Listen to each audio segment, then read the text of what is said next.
And so the developer did that on the front end. And that is probably the biggest cause of like our public issues across the city is when off-site water runs into the neighborhood. Because if you're building, we only allow 4 houses to run. But if you got a big field next to you, that field has to come to you. Like, so it's an issue. Yeah, no.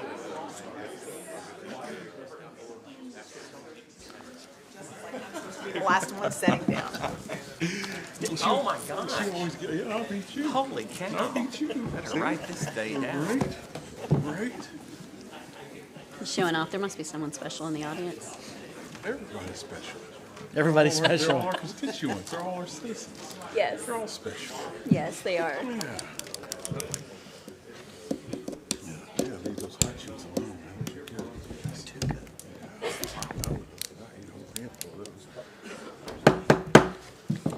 Call the Broken Arrow Municipal, or the City Council meeting to order. Sorry about that. We have invocation by Pastor Scott Moore. Hello, everybody. Hi. Let's pray together. Heavenly Father, we come before you during this wonderful time of the year where we are preparing to celebrate the birth of the Savior. And it's a beautiful place to live and to do that. And we thank you for all of those who are here today who love you and who want the best for our community. Father, we thank you for great leaders and great citizens who are willing to work together to see our community continue to be a great place to live. We're also reminded, Father, that you want to direct our steps. In John chapter 16, you say, "But when he, the Spirit of truth, comes, he will guide us into all truth." And so for this meeting today, we claim that promise, that everything that we talk about will be led by you, and you will lead us in the right directions so that we can continue to live as a prosperous community and a community that shines as a light of a great example of how to be. Be with us again, we pray, in this time together. In your wonderful name, amen. Amen. Thank you, sir. Roll call. Pickle. Here. Green. Here. Ford. Here. Parks. Here. Wimpy. Here. Please stand and join Councilor Green for the Pledge of Allegiance. Attention. Salute. Pledge. I Pledge allegiance to the flag of the United States of America and to the republic for which it stands, one nation, under God, indivisible, with liberty and justice for all. Thank you, sir. Are there any items to be removed from the consent agenda? I'll make a motion to accept the consent agenda. I'll second that motion. The motion and a second. Roll call.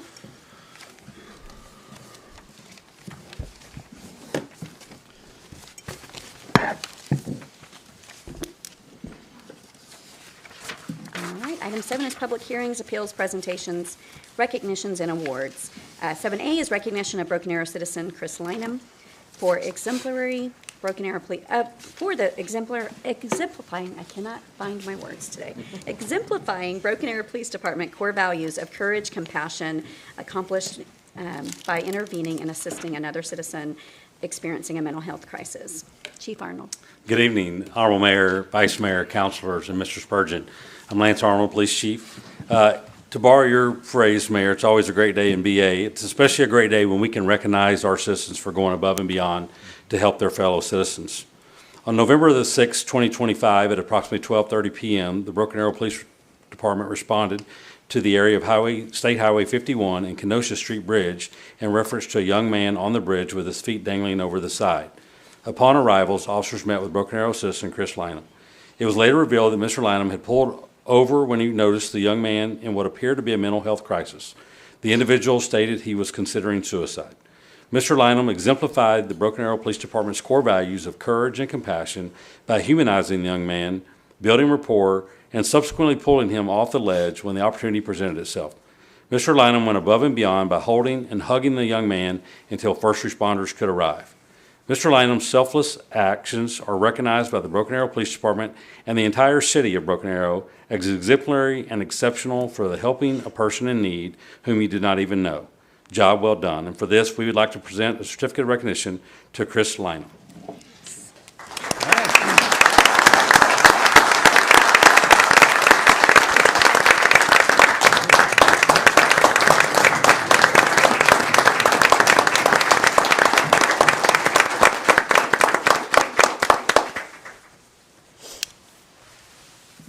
That's awesome.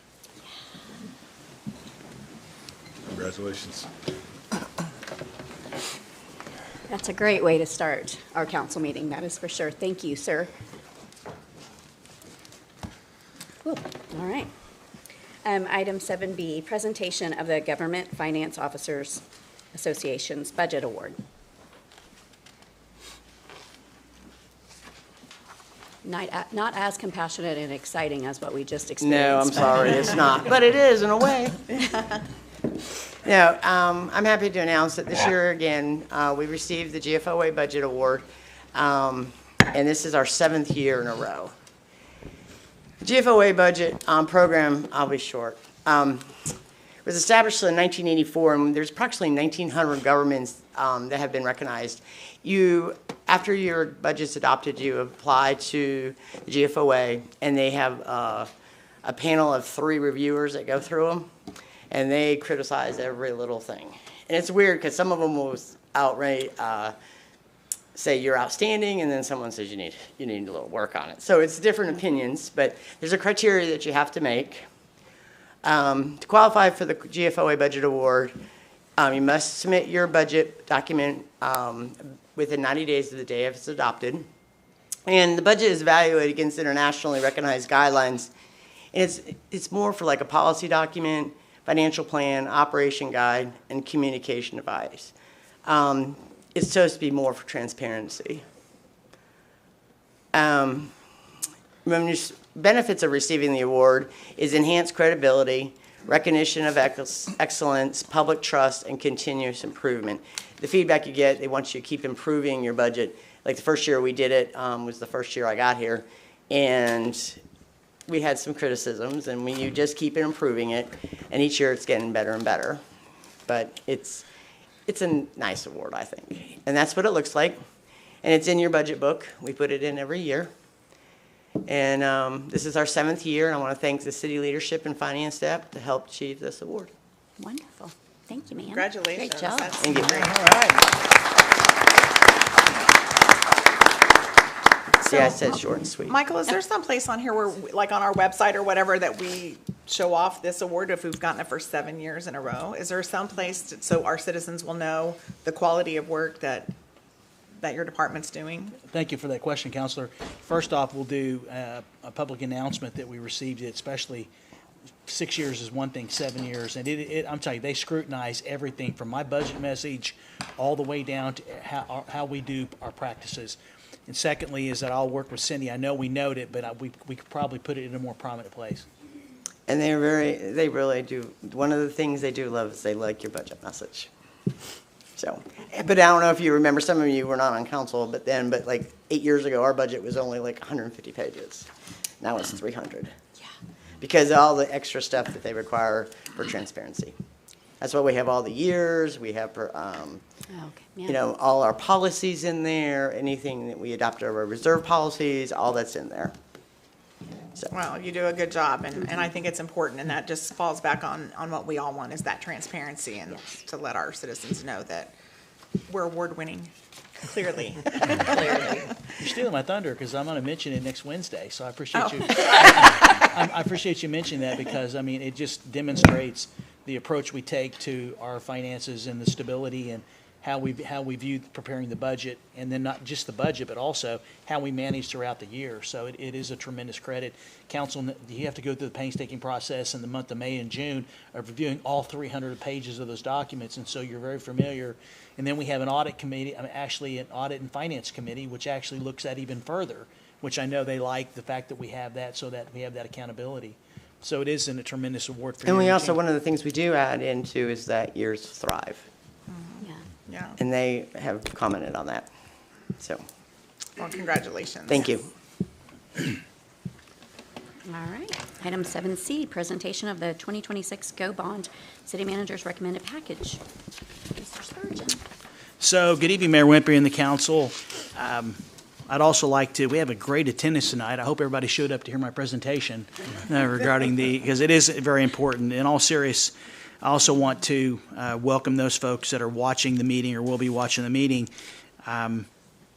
I want to thank you for the opportunity for the administration to present its recommendations for what is known as Phase 2 of the Build Our Future BA Bond Package Program. The first phase was in 2018 when we went for the voters with 6 propositions, and all 6 of those passed, which we were truly blessed, and you can see that work happening throughout the entire city. And I have a PowerPoint, but I just have a couple of comments, and I think that it is most appropriate to start this evening with the thank yous on how we got to this point, because nothing can be done by one person. And the first thanks goes to the council. You've had to sit through umpteen number of 221 meetings and actual formal meetings over the last really 20 months in preparation for tonight, and I want to thank you. And secondly, to the city leadership team and the staff members that had put together the recommendations, followed up on those recommendations, prioritized them, and made sure that we had great projects for the governing body to consider. The next is, and we have many of those folks in the audience tonight, we have community groups, we have representatives from a number of organizations that are committed, just as the council is, to make sure that we maintain a great quality of life. Also, the sports organizations that provide recreational opportunities for our kids and adults, which is what Broken Arrow is known for in many respects. And so we appreciate their support. We have tremendous partners in the school district, the chamber, and the Economic Development Corporation, NSU, so forth, that have contributed. We have a number of HOAs that contributed. We also did an incredible number of surveys amongst our citizens to get their input in order to make sure that this whole package is community-driven. We also have representatives from the Tulsa City County Library, which could be a potential partnership. And then most important to the citizens that came to the public forums, also spoke to the council members and administration about what they thought was important, because it is a package that I'll be presenting to the council that is community-driven. So tonight I'm asking the council to really to consider just a couple of things. First is to receive the presentation that we're about to give, and if you have comments, let us know what those comments are. Secondly, my recommendation is to let the package lay over until that meeting on December 16th, at which time the public would have an opportunity to actually see what's been recommended by the administration. And then third, on the 16th, give permission to finalize the package and authorize legal to prepare the appropriate documents. What does that mean? Is that there are ordinances and there's a resolution. The ordinances actually outline the actual projects for each proposition, and then the resolution will call for the election on April 7th. And so all that action would take place on January 6th, should council decide to move forward. So at this time, I would like to know if you have any questions, and if not, then I'd ask permission to go forward with the presentation. Any questions? Okay. I may after the presentation, but. Yes, okay. Okay, so actually, you notice we have Shannon and we have Charlie sitting up front today. Shannon's very excited to be sitting in the big seat. So right now, I think she's more enthusiastic than Ryan Bays is, which is saying something. So the first item that I have presented here is, I think it's important, especially with so many people in the audience, is this is a timeline and what has taken place since, I would say, probably the late summer of 2023 when we first started having initial discussions about a bond package. And as you can see, it goes from top to bottom, leads us all the way to where we are today, and all the actions that the city has taken to hire a consultant, to begin the surveys, to have the initial meetings with the user groups, with the council, with our partners, and to where we are tonight, which is the presentation. I think that's important because council actually authorized officially in April of 2023 this 2-year initiative, and to think that essentially we're just over 4 months from when the voters will go to the polls. So it's been an amazing journey. It's been a lot of heavy lifting, and I just wanted to recognize the timeline that we've gone through. Secondly is that it's important not only to have survey results, but to also have a citizens committee that can come in, and these are people that will actually be recommending and voting themselves on this package. And I want, on behalf of the council, to thank the citizens that chose to participate, and also to the Broken Arrow Public Schools, the Broken Arrow Chamber of Commerce, the Economic Development Corporation, the Planning Commission, Build a Better Broken Arrow, and many other organizations that took the time to meet for approximately 6 months, several times a month, to come up with a recommendation they gave earlier this summer. So where did we start? The first round there was an estimate of about $1.2 billion worth of projects. Now, that seems like a lot, and that is a real number, as the council knows. But I want to make a point here, and that is, when I asked the council to begin this initiative, I asked you to really do one thing overall, and that's to create a bond package program, not just look at a bond package as a singular event. And the reason being is, when I started in 2015, and Kenny Schwab, I had to do the one in 2018, we really had to cobble together and grab information. There wasn't a formal structured document that we could work off of.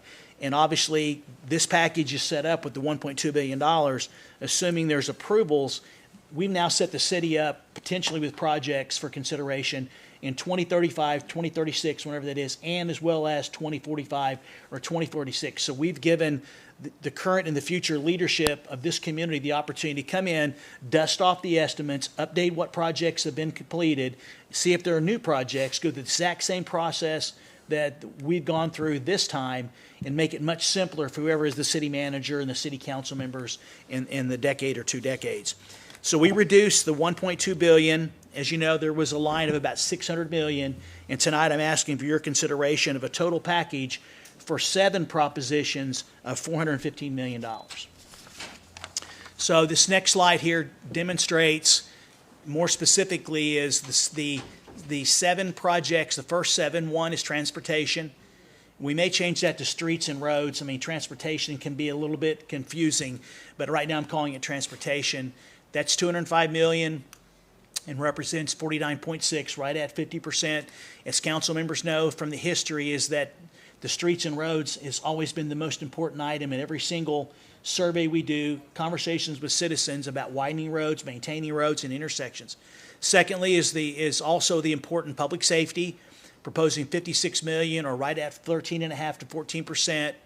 Proposition number 3 is quality of life. That's your parks and recreation, which includes a recommendation for a new community center in the southwest part of our city, in Elam Park, which came out very high in the surveys amongst the citizens. 4 is city facilities, and there's a whole host of city facilities there, from upgrades to the user groups that we work with, as well as some of the city facilities. Obviously, those need to be addressed.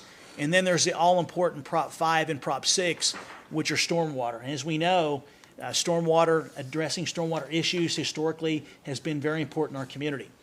And I'm proud to say is that I'm recommending a 7th proposition, which is a partnership with the Tulsa City County Library to actually build a new library in South Broken Arrow.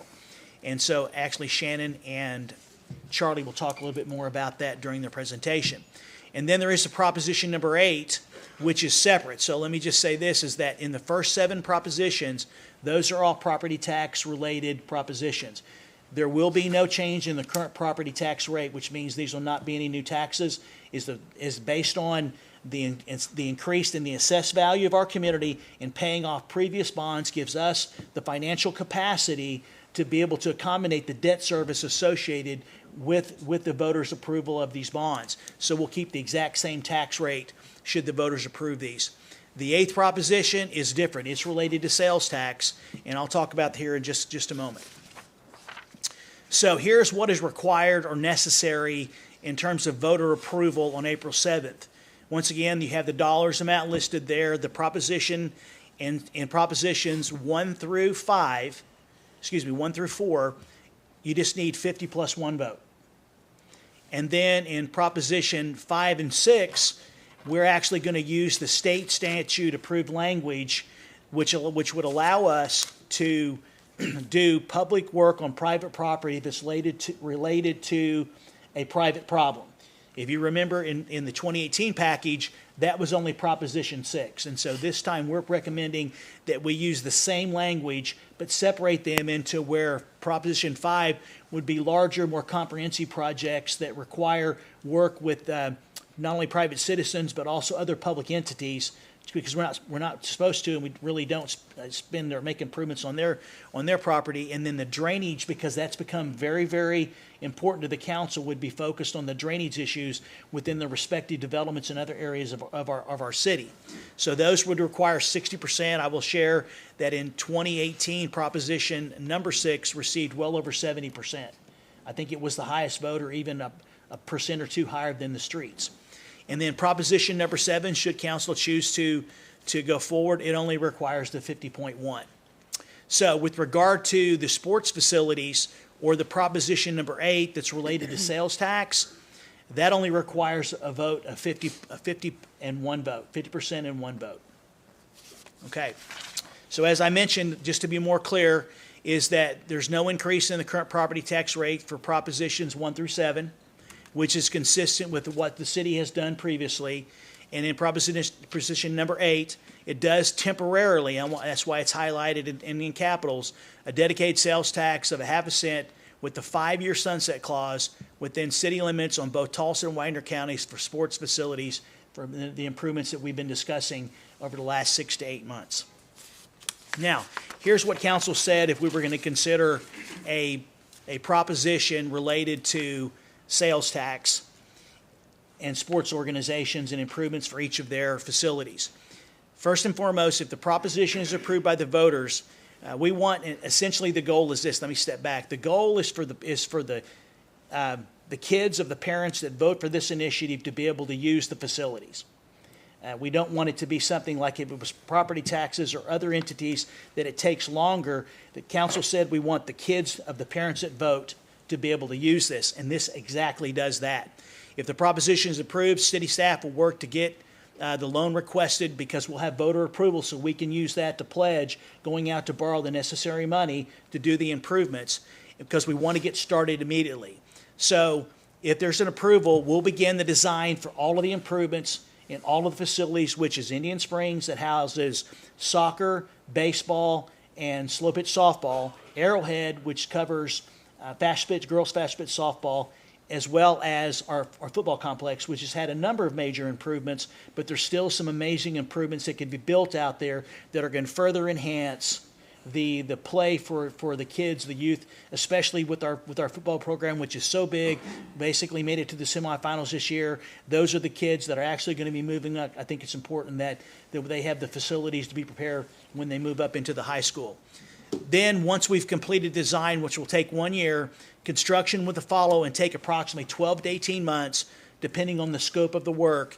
And this may affect, obviously, the seasons, but then we would go to complete the construction. So we're really looking at, in approximately 3 years, we would be completed. So the kids of the parents that voted for this, and almost all of them, would be able to use the facilities.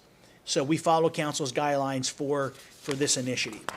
So if there aren't any questions at this point, I'm going to turn it over to Kenny Schwab, and then he'll have a few comments on some slides, and then we will turn it over to Charlie Bright, Director of Engineering Construction, and Shannon Marshall, the Project Manager for the Engineering Construction Department. Kenny? Thank you, Mr. Spurgeon. I think Mr. Spurgeon's done a great job of showing you the big picture, the overall scope of it, if you will, of the bond package itself. Charlie and Shannon are going to dive into a lot more of the details of projects. So I'm going to just take 3 slides essentially and talk, how do you get from point A to point B? How do we determine what the cost of a project is going to be in the year 2035? Well, we use a crystal ball. That's what we'd like to do, but we use a professional team of engineers and architects and construction managers. And what they do is they actually take a look at, let's say it's a road, okay? We're going to pick a mile of road, or we're going to widen it from 2 to 5 lanes. We're going to have water lines on there, ONG, PSO. What conflicts do we have? So we get a really good idea up top, a high level, of what conflicts and what we want to accomplish. And then we start determining how much construction activity there is. But we're doing it in $2025. We're not even voting until 2026. So we're going to calculate the best we can in 2025 all of those items. Well, there's still other things like soft cost is what you'll hear a lot of. Let's say it's a fire station. You're going to have furniture. We also have to have equipment in there, maybe an ambulance and a fire truck. If you're going to have senior center, you're going to do a kitchen, you're going to have the appliances in there. So there's other costs that we have to also calculate with that, including the engineering to design it, maybe architectural fees, certainly a survey fee, any permitting fees. So we have costs that go in that. But I'll go back to, we don't know all the details in 2025 of the project that we're going to design in 2030 and build in 2032, whatever the case may be. We don't know all the details, so we have to leave a little bit of contingency in there. At this level of planning, it's typical to have about a 25 to 30% contingency for all the unknowns that you don't know until you get into the design of it. That's pretty typical. So we have 2025 cost plus those soft costs, the hard costs that we just estimated, to get into a project funding. That'll include all the other fees that I just talked about. So we come up with a project cost for every project. We don't know what year we're going to build it. We just talked about that earlier. If Mr. Spurgeon said 2036, I believe. So if the last cell is 2036, it may not be until 2038 that it's built. So you still have to cover those costs today in 2025 to estimate how much it's going to be in 2038 possibly to actually build something. So that's called an escalation. We guessed 4% per year. And I'm going to touch on that real quick. In 2018, when we did that bond, we used about a 3.25, and we used about a 6.5, 7 year. Right now, we're using a 7-year escalation of 4%. So 4% every year. Norm told me not to do the math, but if you do 4% to the 7th power, you get a 31.25% increase. So if you take all of your costs that we calculated for all the projects in 2025 and escalate them up 31%, that gets you to 2032. That's the target date for the entire bond program. You don't want to escalate everything to 2038. It'll be way too high. You don't want to escalate maybe just a few years. You're going to be too low. The point of this slide right here to show a 31% increase. In 2018, Shannon and I did this just last week. We went out on the internet and Googled what was the price of a gallon of milk in 2018, the national average, $3.04. Does anybody remember that? I mean, it was just 7 years ago. No. Go to the store today and tell me if you got $3.04. It'd be a half a gallon. So $3.04 in 2018. If you go now and take a look at the national average, it's $4.13. That's interesting. That's almost our bond program. That is a 4%, almost a 4% over the 7 years, from 2018 to 2025. That's the same escalation that we're using. At $415 million, if we were able to build everything today, it's $315 million. That's $100 million of escalation over your bond program. But that's the same that you see right there. It's a little over $1. So it actually is about a 30%, just like we're talking about. So as we get into this, you'll see that we have accounted for all of those costs that I just talked about and an escalation. So let's go to the next slide. So this is my last slide. This kind of sets Charlie up and Shannon up to go into the details. Proposition 1, Transportation, Streets, Roadway, what we ever end up with that title is 35 projects. Then Proposition 2 is 12. And you can just read down. Proposition 3 is 14, 10, 9. Proposition 6 is that drainage. That's that public-private partnership. We see it varies. We don't know how many projects we'll have for that $5 million. We know there'll be multiple.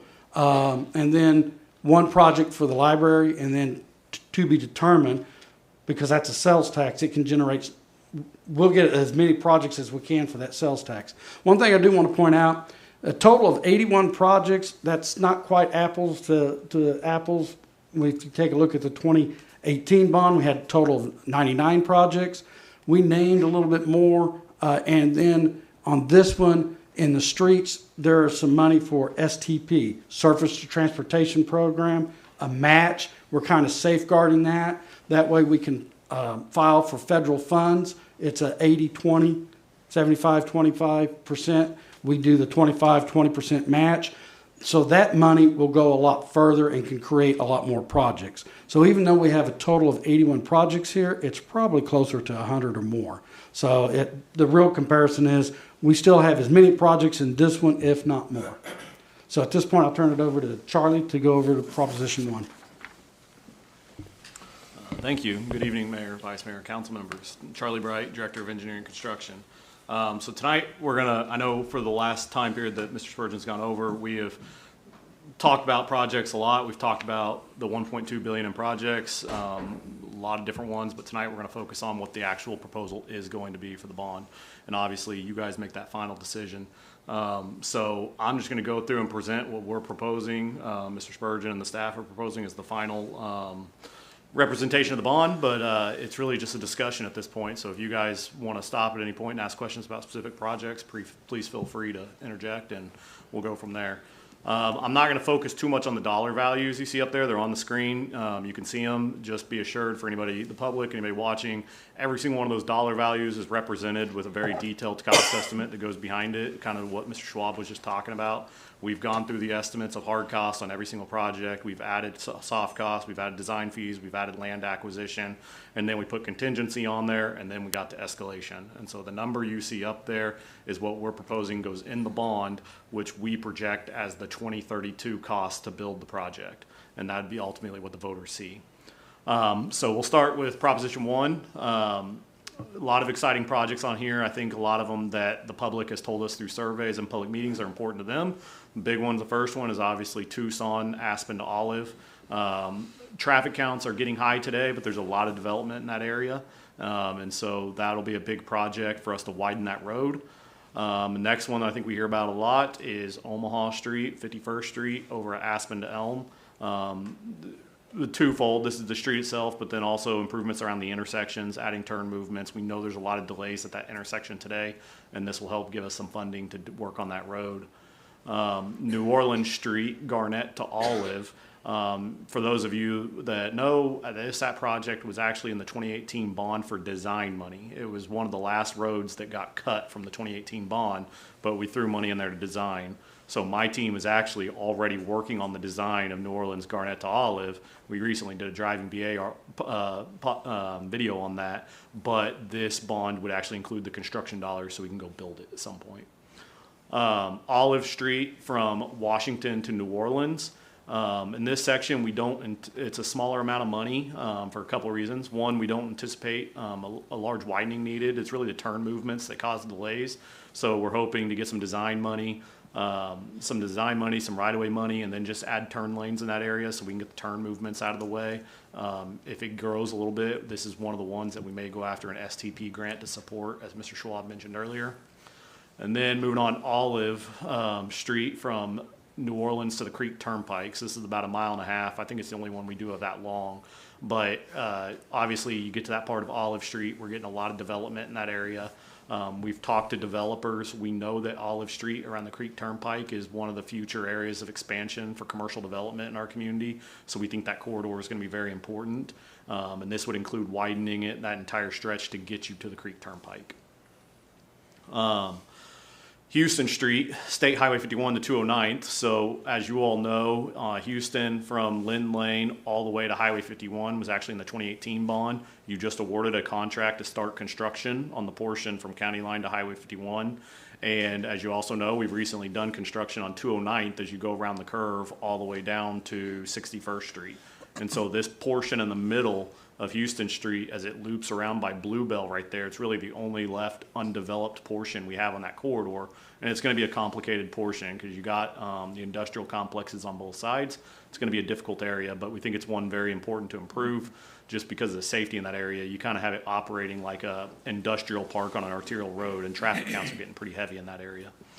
Going on to Elm, New Orleans to Florence. So this is an area that's already fully developed. It's a 4-lane road. We actually get a lot of rear end traffic accidents in the area, and there's a lot of turn movements the way those neighborhoods were designed back then.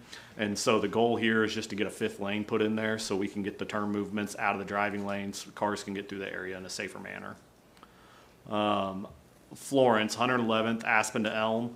It's this is just going from a 2 to a 3-lane section. It's a heavy residential area. Again, it's a lot of turn movements, but the traffic volumes aren't super high. So it's just a way to get those turn movements out and create a little bit wider, safer road in that area. And then Kenosha Street, from the Creek Turnpike to Evans. Yeah, there's a typo there. I was confused for a second. So there's a typo up there on Kenosha Street, Creek Turnpike, and that's supposed to be at Evans Road. This is very similar to what the last two was. It's already a 4-lane street, but this one actually does have incredibly high traffic counts. I think you're almost 25,000 vehicles a day out there heading out towards Forest Ridge.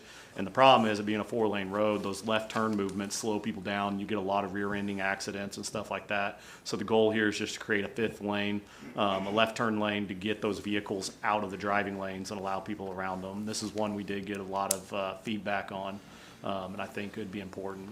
I probably should have said at the beginning, but just to clear, because we're there at this point. So what you see in the white above and everything I've said so far would be a named project. And what that means for the audience and anybody else at home that might be watching, that means we would be legally obligated to perform those projects that I've said so far in the white. What we're putting in the blue is what we are considering an unnamed project, which means we have every intention of building it if we can, but if the money falls short on the bond as a whole or anything else, we're not actually legally obligated to pursue those projects. I will say in the 2018 bond, we've hit almost every unnamed project. So, we have every intention of doing them, but that's basically what would be consider our contingency money for the bond. So going into the unnamed portion of Proposition 1 here, you have Kenosha Street from Sycamore to Juniper. This is basically Rama area, and it's very similar to the last few that we talked about. You have a 4-lane section with a lot of left turn movements. It's not a whole mile, it's a smaller area, but it would be to put in the left turn lane there, so we're getting those turn movements out of the driving lanes. And then you go to County Line, Houston to Washington. This is a lower dollar amount, and the goal here, it would be an expensive road to widen, and there's not going to be a lot of development along the west side of the road there because you have a stream along the road. And so we're actually not proposing to widen it to a full 4-lane section or anything. We're actually just proposing to get it to what we're calling a Super 2 or something similar with wide shoulders. Basically get a safer drive lane, wider space, less friction between vehicles. You get the vehicles farther apart, so speed limits can get a little bit higher. Basically improve the road, but we're not necessarily widening it to a full adding lanes. Going on, Washington in first place. So this governing body has voted to move the future municipal services building, the city hall, down to Washington and Maine. And this kind of ties to it. It's not part of the project, but it ties to that area as the south part of Main Street redevelops. This will be for road work and intersection work to improve the intersections at Washington and First, as we probably also will do Washington and Main as part of that project to revitalize that area and improve that intersection. And then, as Mr. Schwab mentioned a few minutes ago, the last section of $10 million is just meant to be match money for federal grants. As you guys know, we get applications for federal grants on an annual basis through NCOG. We're pretty much usually guaranteed to get a project every single year. We try to plan out what those are going to be in the future, and this just gives us match money. So if we want those projects to be something that's not in the bond, the money is available that we can match it and go start new projects in the next few years to give us some more flexibility as we go. So moving on into the intersections, so those mostly are widenings and other improvements, and going on to intersections. We've talked about it in these chambers before, how important intersections are to our transportation program. Really, you get a higher bang for the buck when you improve an intersection over widening a road. I know everybody wants 5 lanes. It allows you to get past people, drive faster, but the real delays in you getting home to work in the morning and home in the evening is to get through intersections. And so we're really focused on getting as many intersections as we can because that's where the delays come from in our traffic system. And so we have a separate pot of money here for Tucson and Olive. I know we talked about widening Tucson, but this would just be a separate intersection project for Tucson and Olive. We know that's a pretty significant delayed, and there's a lot of improvements coming out there. I should note on that, this one's also like New Orleans Street. My team's actually already started the design on this project as well. So we're hoping to get construction funds from the bond, but we are working on the design to go as quick as possible on this one. 23rd Street, a couple of intersections. One would be at 101st. Really, we're anticipating growth around the amphitheater, development down that way. That intersection's already developed in a couple of sides, but it's really widening it out and making it developed at all four directions to help traffic get through there. And then 23rd County Line, as you get down to 131st Street, it's just a four-way stop right now, which there's not a lot of traffic movements, but there is a lot of residential development going down there in that southeast part of the town. And so this would, it's not it wouldn't be a significant intersection, but it would probably be able to get us to 3 lanes in each direction with a signalized intersection. So you're not getting too much delays as the residential development comes to that area.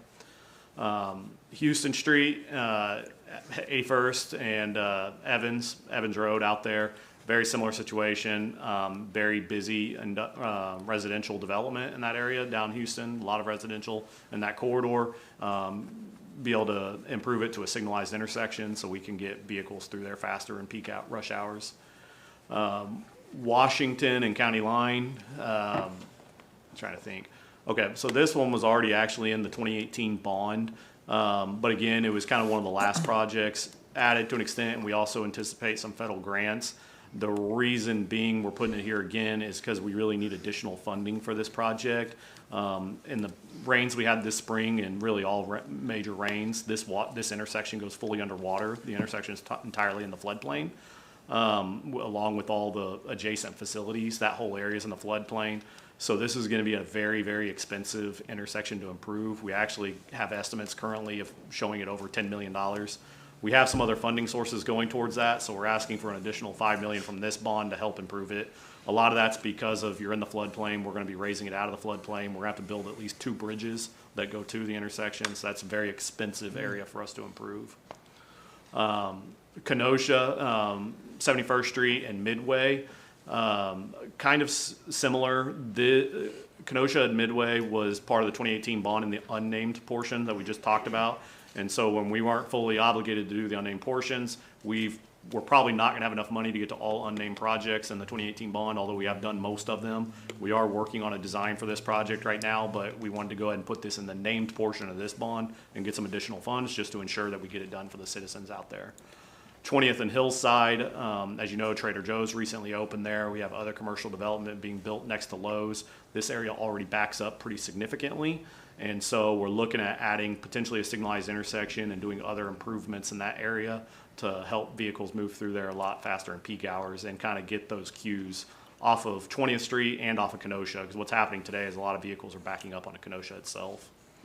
And then Garnett and Florence is the last one we're recommending for named. And this is really just going with a lot of the growth that we have in South Broken Arrow, kind of similar to what we're talking about on County Line 131st. A lot of development in the area, improve the intersection so we can get people through that area faster as growth continues to happen. For the unnamed portion, we are doing County Line and 121st.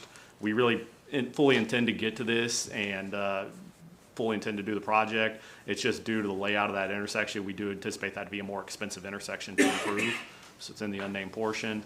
And then Olive and Jasper Street, 131st. Again, it's a 4-way stop, be small improvements out there, maybe a signalized intersection. One reason this is unnamed is we don't own all 4 segments of that intersection. It's a shared intersection. So we hope the other entities might participate, but we'll make that decision as we go through the design process and we'll work with them later.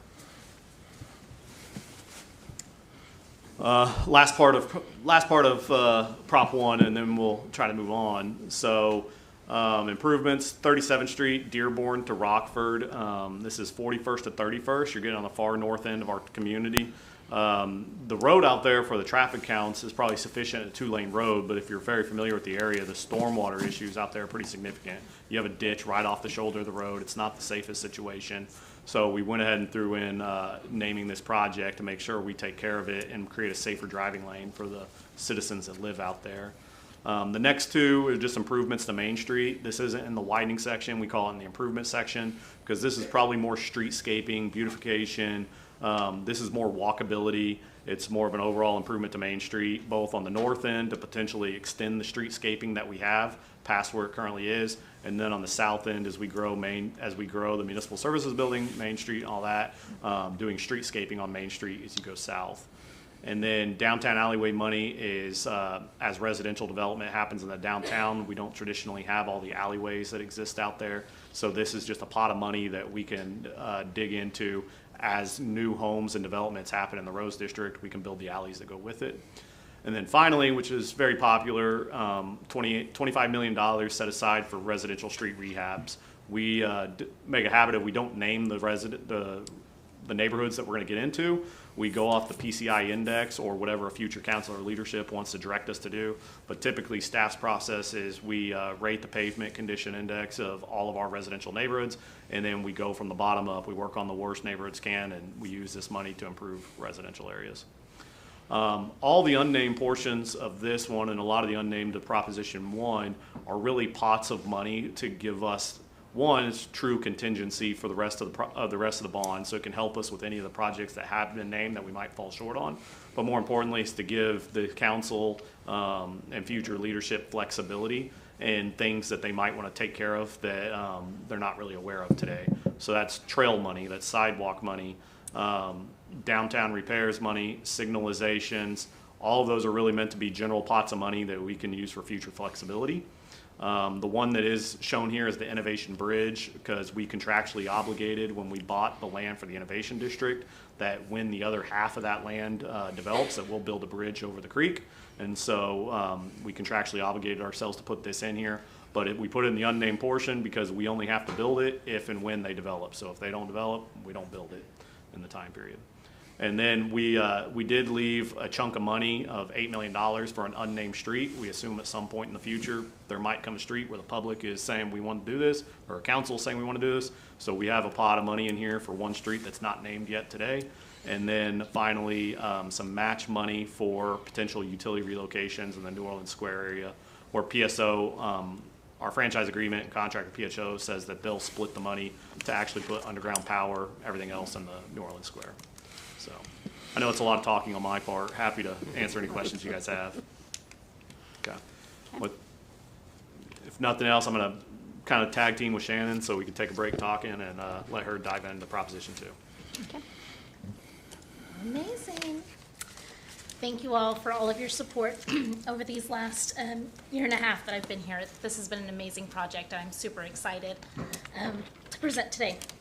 So going into Proposition 2, this is for public safety, which a lot of these projects will help the police department, fire department, emergency management system, or emergency management department, some IT, so quite a breadth of improvements across public safety.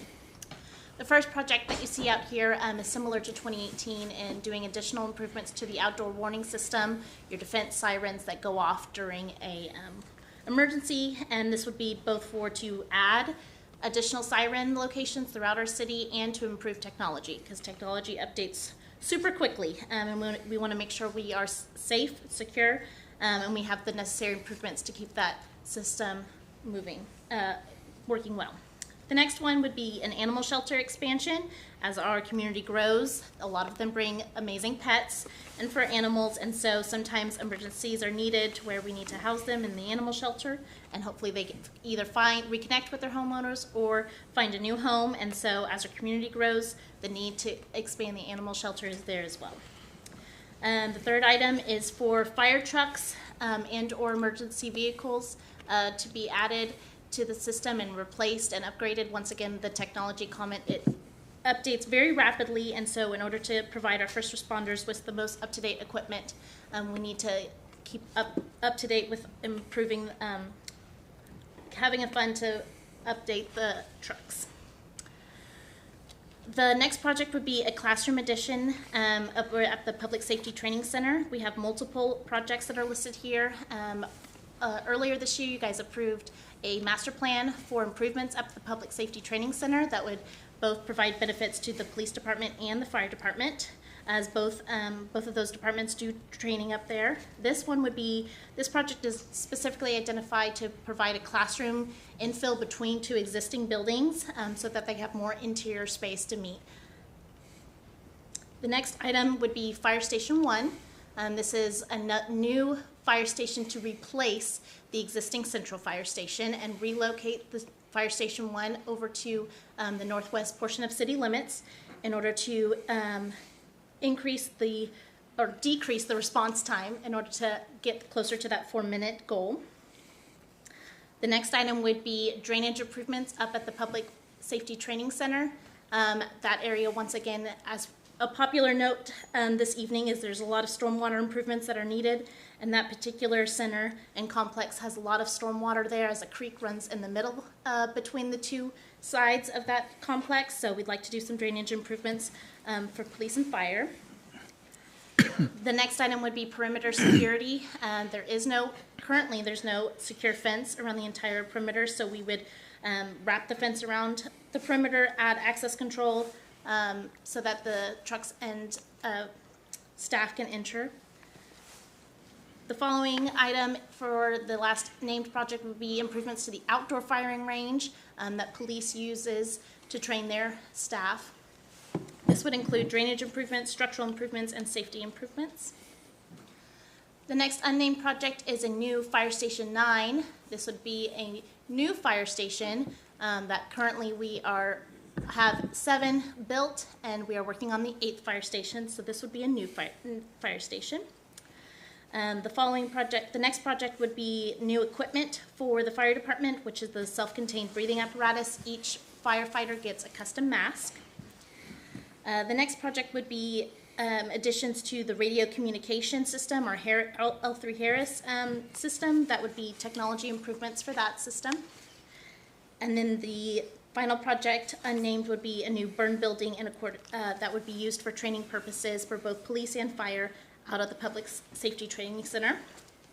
And I know there's been quite a few amazing projects here, but in recent discussions, I think Mr. Spurgeon would like to discuss Fire Station 9.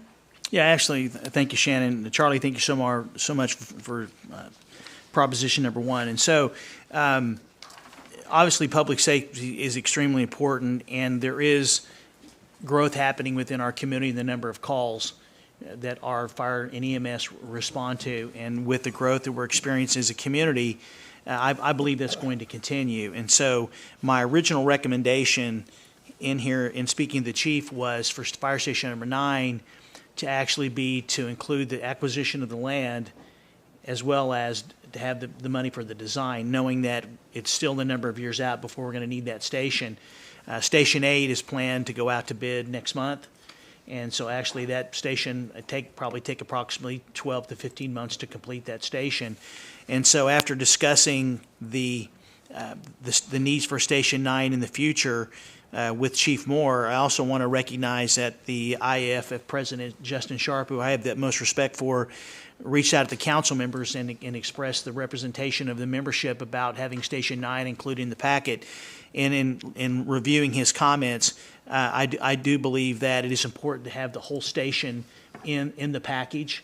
And obviously, with Station 8 coming online and addressing that part, as well as relocating Station 1, I do think at some point we will have to build Station 9. And I don't know if it's going to be. I don't want to be waiting after looking at this and rethinking it to where actually we'll be building it after 2036. There may be a need to build it earlier because that's an area that is actually emerging with growth, as well as a need for calls. And so my recommendation has been amended to include it as a complete package in the recommendation. I appreciate that. I think that is important, and I do appreciate it being brought to our attention too. And that's what this is about. Nothing's set in stone yet. That's why we still have some discussion time. So I appreciate that. And thank you for taking time to consider that. And, obviously public safety is huge for our citizenry because, we want to live in a safe community. But I just want to say thank you to all of our public safety folks, police, fire, the unions, the chiefs, everybody who is not just important to the citizens, but it's important to those who are providing it. And they want to be sure that they are, equipped and prepared to be able to provide the best public safety to our citizens. So thank you all for your interest and passion about serving the citizens of Broken Arrow. Awesome.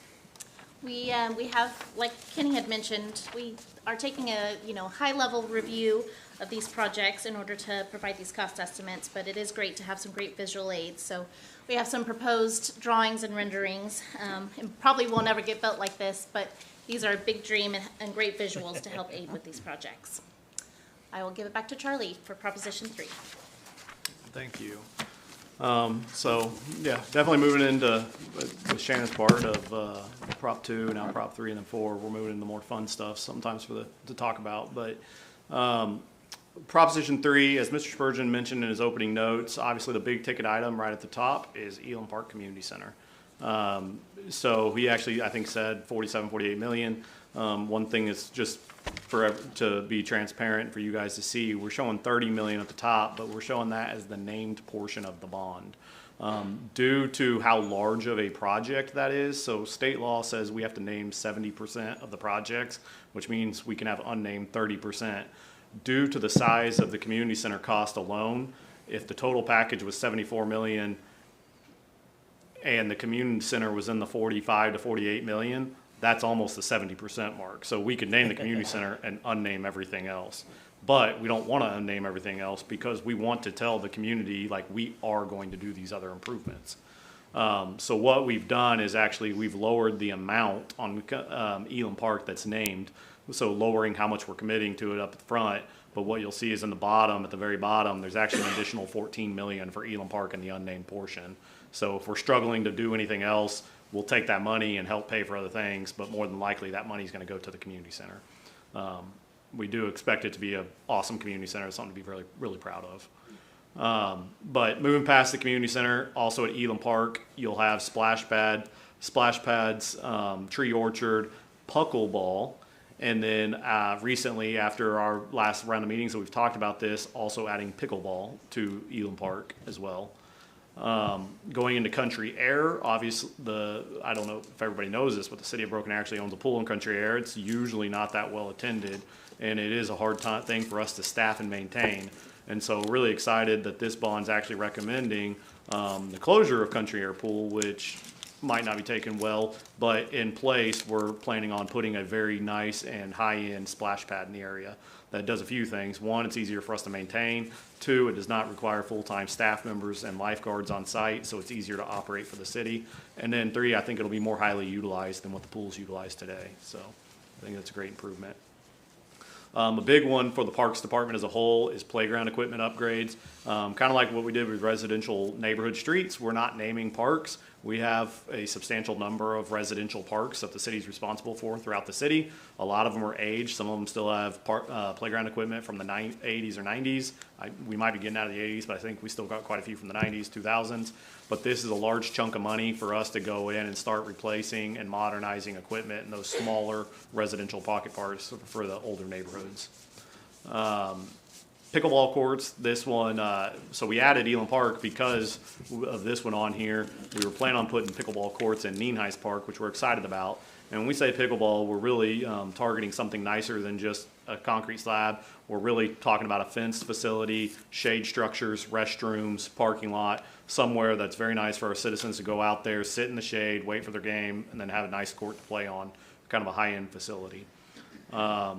Central Park Community Center renovations. Not a lot of money here, but we do think it's important with building the new community center that we also maintain and work on the existing community center we have. It's the oldest one.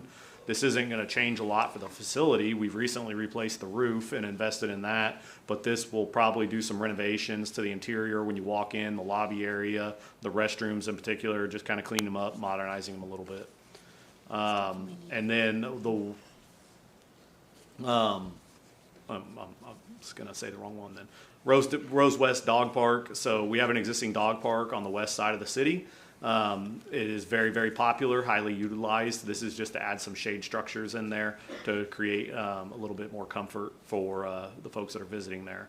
And then one of our current busiest parks in the whole city is Jackson Park, as you guys probably know. It's a great recreation park, has a great splash pad, great playground. And so this puts some more money in there to grow the amenities there. One, we want to put a shade structure over the playground. A lot of our best playgrounds like Elam Park and others are starting to get that where you create more shade for the kids so it's easier to play. And so this would put a shade structure over the existing playground, and then also create a new and larger pavilion out there, because the pavilion that we do have, from my understanding from Matt in the Parks Department, is rented out pretty much consistently in advance. And so this just creates another opportunity for our citizens to reserve that pavilion for birthday parties, family reunions, whatever they want to do. And then the new one that I was skipping ahead to after our last round of discussions, we have added, after talking to leadership in the council, a new dog park for the north part of the community. We at one point were pulling this off because of the expense and, getting 1.2 billion down to 400 million, some things had to cut, but we did have the surveys and the feedback from the public at the open meetings, and this was a very popular item to the public, so we found a way to get it back in there. But this is anticipated to be a brand new dog park somewhere in the northern part of the community, since our other one is more in the southwest portion. We have not identified that location. We have not identified the land, but the money in here is anticipated to buy the land and build the start of the dog park. Moving into the unnamed portions, we have an expansion for the gardens at Central Park. As you know, I think last year we did the grand opening for the gardens at Central Park. Very nice area. We've gotten a lot of positive feedback. This would be for a phase 2 to kind of grow it, more of a tree orchard and more walking paths throughout there, and continue the investment we've made out there. Then we have improvements out at the Battle Creek Golf Course.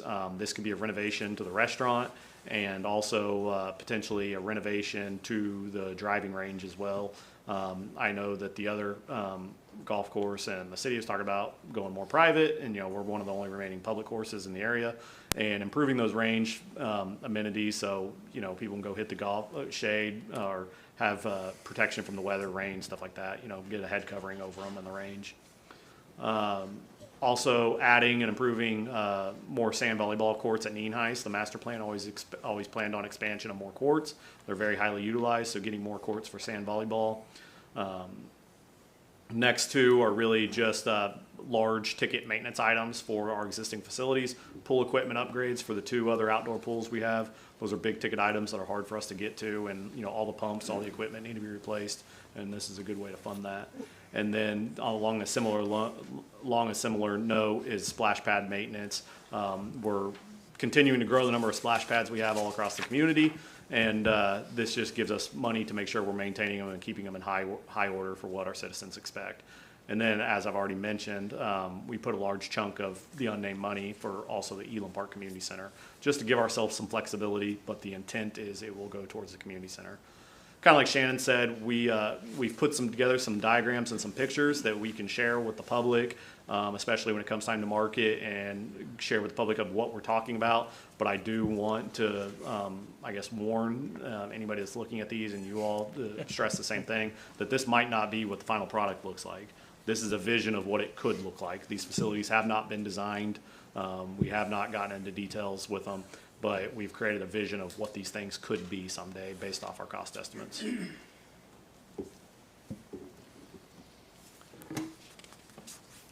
All right, let's go into Proposition 4, public facilities.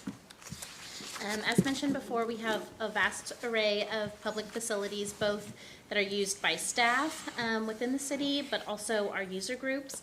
If some people don't know that we have a partnership with lots of nonprofit and local organizations that utilize city facilities and that they operate out of and provide programs and services to the citizens from.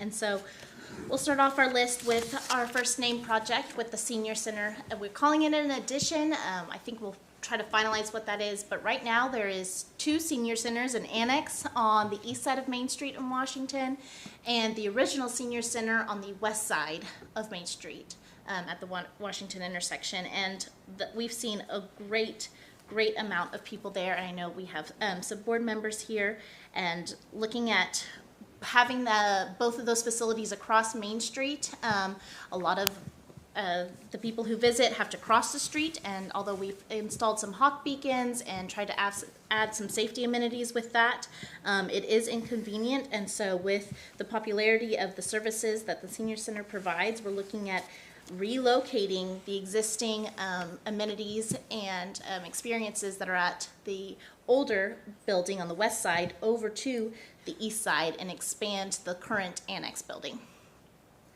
So this would be providing an addition with additional square footage for the senior center. The next item is the Rose District Plaza expansion. We've talked about that recently, looking at expanding the farmers market, specifically with the recently acquired grain silo, and what that park and public urban park could look like. And so this would help cover the cost of that master plan. The third project would be an expansion to the Arts at 302 facility. This is also a great program that provides a lot of different types and materials of art that one can take classes for and learn about. And so looking to expand not only the great programs that they provide now, but provide new programs, maybe AV, graphic design, or culinary type art, along with the existing successful pottery studio that they have today.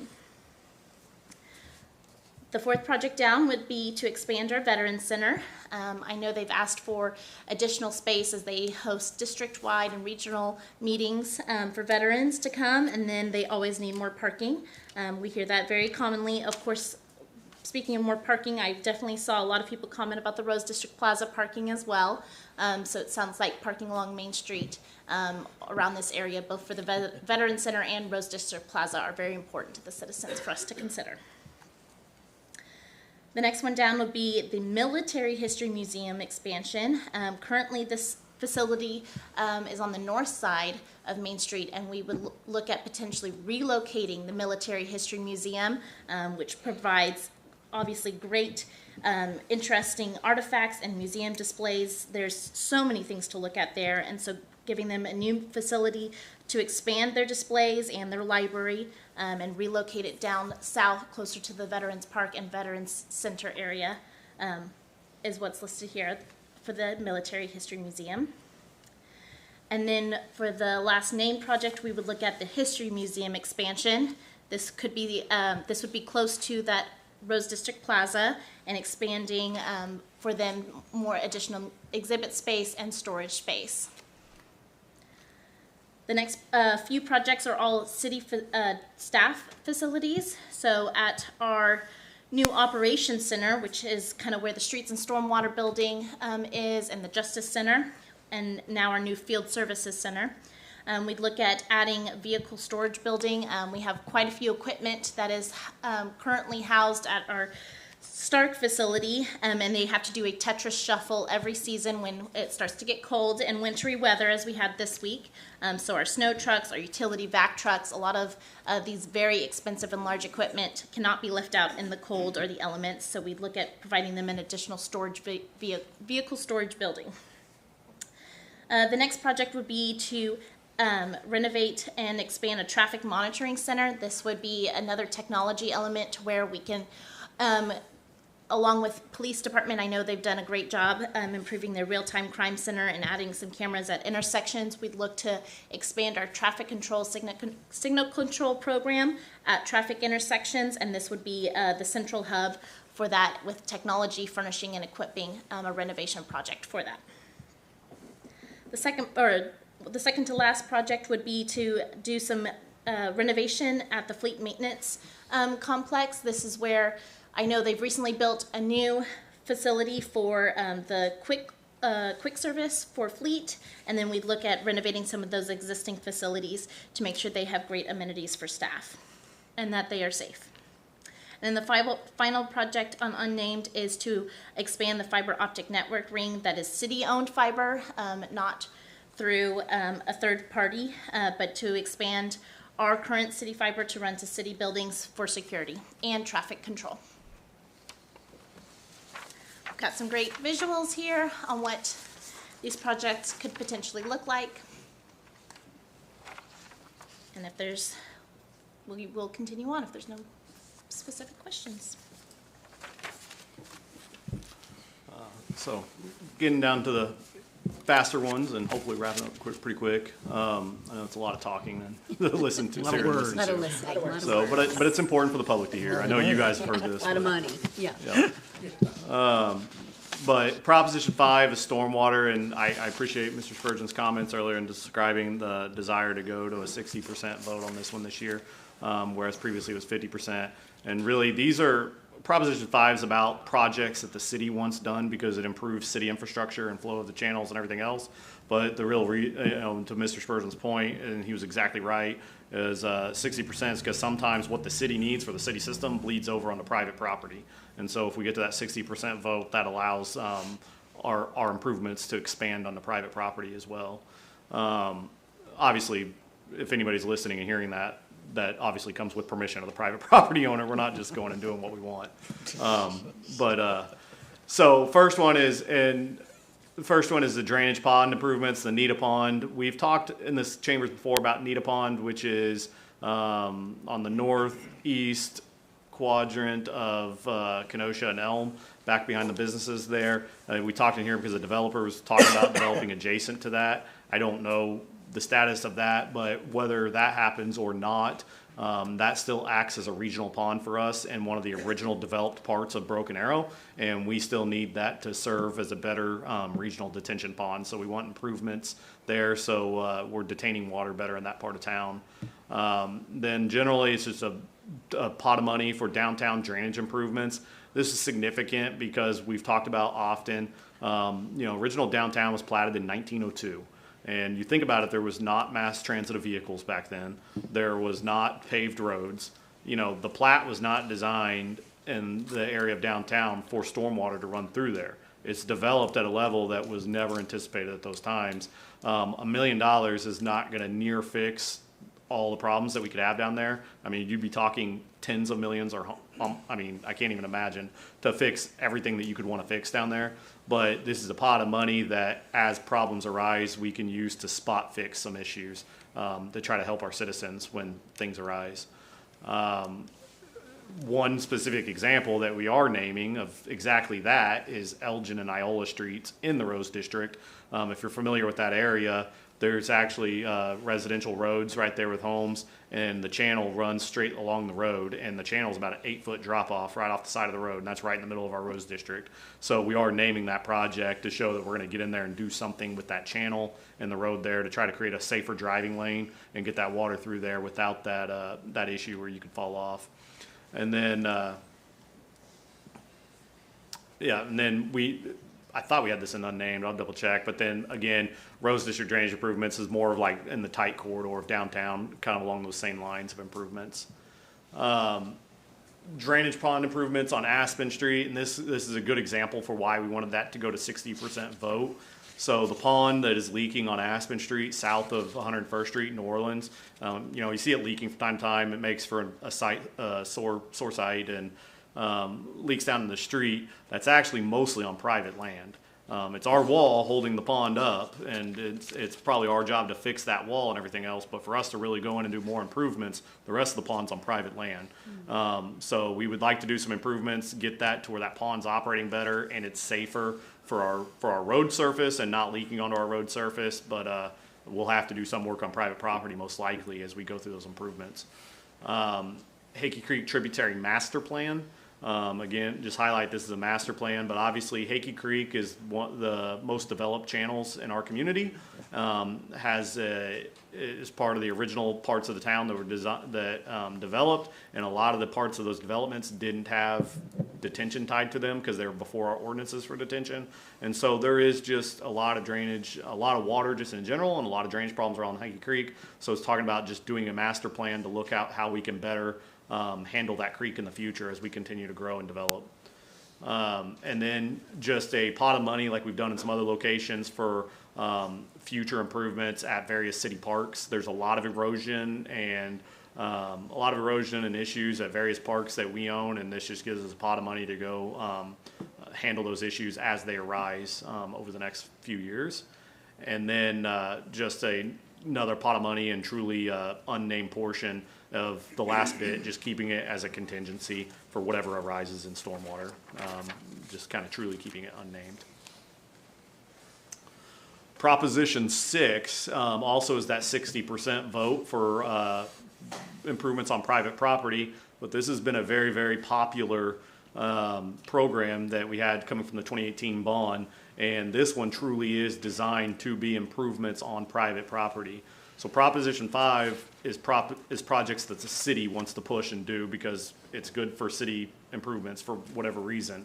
Proposition 6 is actually for the citizens to come apply for money for improvements on their private land that have to do with stormwater, with the kicker that they have to have a public benefit to them. Like, we're not just gonna go improve somebody's house or yard or whatever, but if, you know, somebody owns land or whatever, or a drainage channel going through their private property, and there's a public benefit to it, they can actually apply, as you guys know, through the Drainage Advisory Committee and ask the city of Broken Arrow to come in and spend city money on their private property to improve a channel, erosion, or whatever, as long as there is a public benefit to that. And so Proposition 6 is literally just us naming money in the basins that cover the city of Broken Arrow, saying we will spend this much money in each basin. As you can see, that is skewed towards Hakey Creek, because as we've learned through the 2018 bond, Hakey Creek is probably our channel that has the most issues because it was all developed prior to those criteria of drainage that we have today. And so we get the most applications from the Hakey Creek Basin. But this was a very popular program in 2018. We're actually coming up on the point that we're running out of all money from 2018, so it's been very successful. And if passed, I know we'll get a lot of applications coming in for asking for future improvements. And then obviously we're trying to keep as much as we can in the unnamed portion, only for the reason that that gives us the flexibility to spend that money in whatever basin comes up. You know, if we get a lot more requests in one basin, that unnamed portion gives us the flexibility to move it around in basins. Perfect. Proposition 7 is considering a library partnership with Tulsa City County Library. I know they approached us about their capital improvement projects to renovate or reconstruct some of their existing facilities, and South Broken Arrow has a great amount of citizens who use that facility, and so they are looking to partner with the city to build a brand new library for South Broken Arrow and relocate the existing one that is there today. I know they've looked at, of course, expanding their existing library facilities with new programs like a community room, maybe a small one and a large one, a makerspace, having an adults area, children's area, story time, reading. We've heard from Tulsa City County Library that we have a very high population of homeschoolers, families that come here and utilize that facility, and so it's very popular with them. So expanding on the successful children's program that is there today, having collaboration spaces for adults or teens who are maybe considering starting their own business and can utilize the resources that the library has there and with this new facility. So they had requested a various amount of money, and so to help complete in partnership with their money that they're providing. So we are looking at a city management recommendation of $4 million to go towards the library, and Proposition 7 as its own item because it would not be on city-owned property. This would be on property that Tulsa City County Library would own, and they would manage and operate the facility. Shannon, what's the total cost of that project? Of this project, I think it ranged between 10 and 12 million, but I'm not 100% sure. We can invite them up and talk if you want to ask questions that later, but they have told us that 12 million was approximately their total project cost. We'd like for Mrs. Johnson to come forward, the executive director. She's here. I think the only question I have is, are we gonna have any kind of, or is it, yeah, do you wanna come on down? Come on down. Ma'am. Is there, our city logo, I guess, is my question. Are we gonna be anywhere for our $4 million showing that we were a partner with them, or, I guess that's my thought. Like a plaque. I would, Yeah, like a plaque or something. you know, should never assume, but obviously, I would say that we would work out something to where there would be some type of recognition from the city. Absolutely. Good evening, everyone. Hi. Thank you for the opportunity. Absolutely, there will be an opportunity for recognition from the city of Broken Arrow at this facility. The cost is about $13 million. It's about $10 million for construction, but $3 million for FF&E. Okay. Any further questions or discussion? Thank you. Thank you for the being here. opportunity.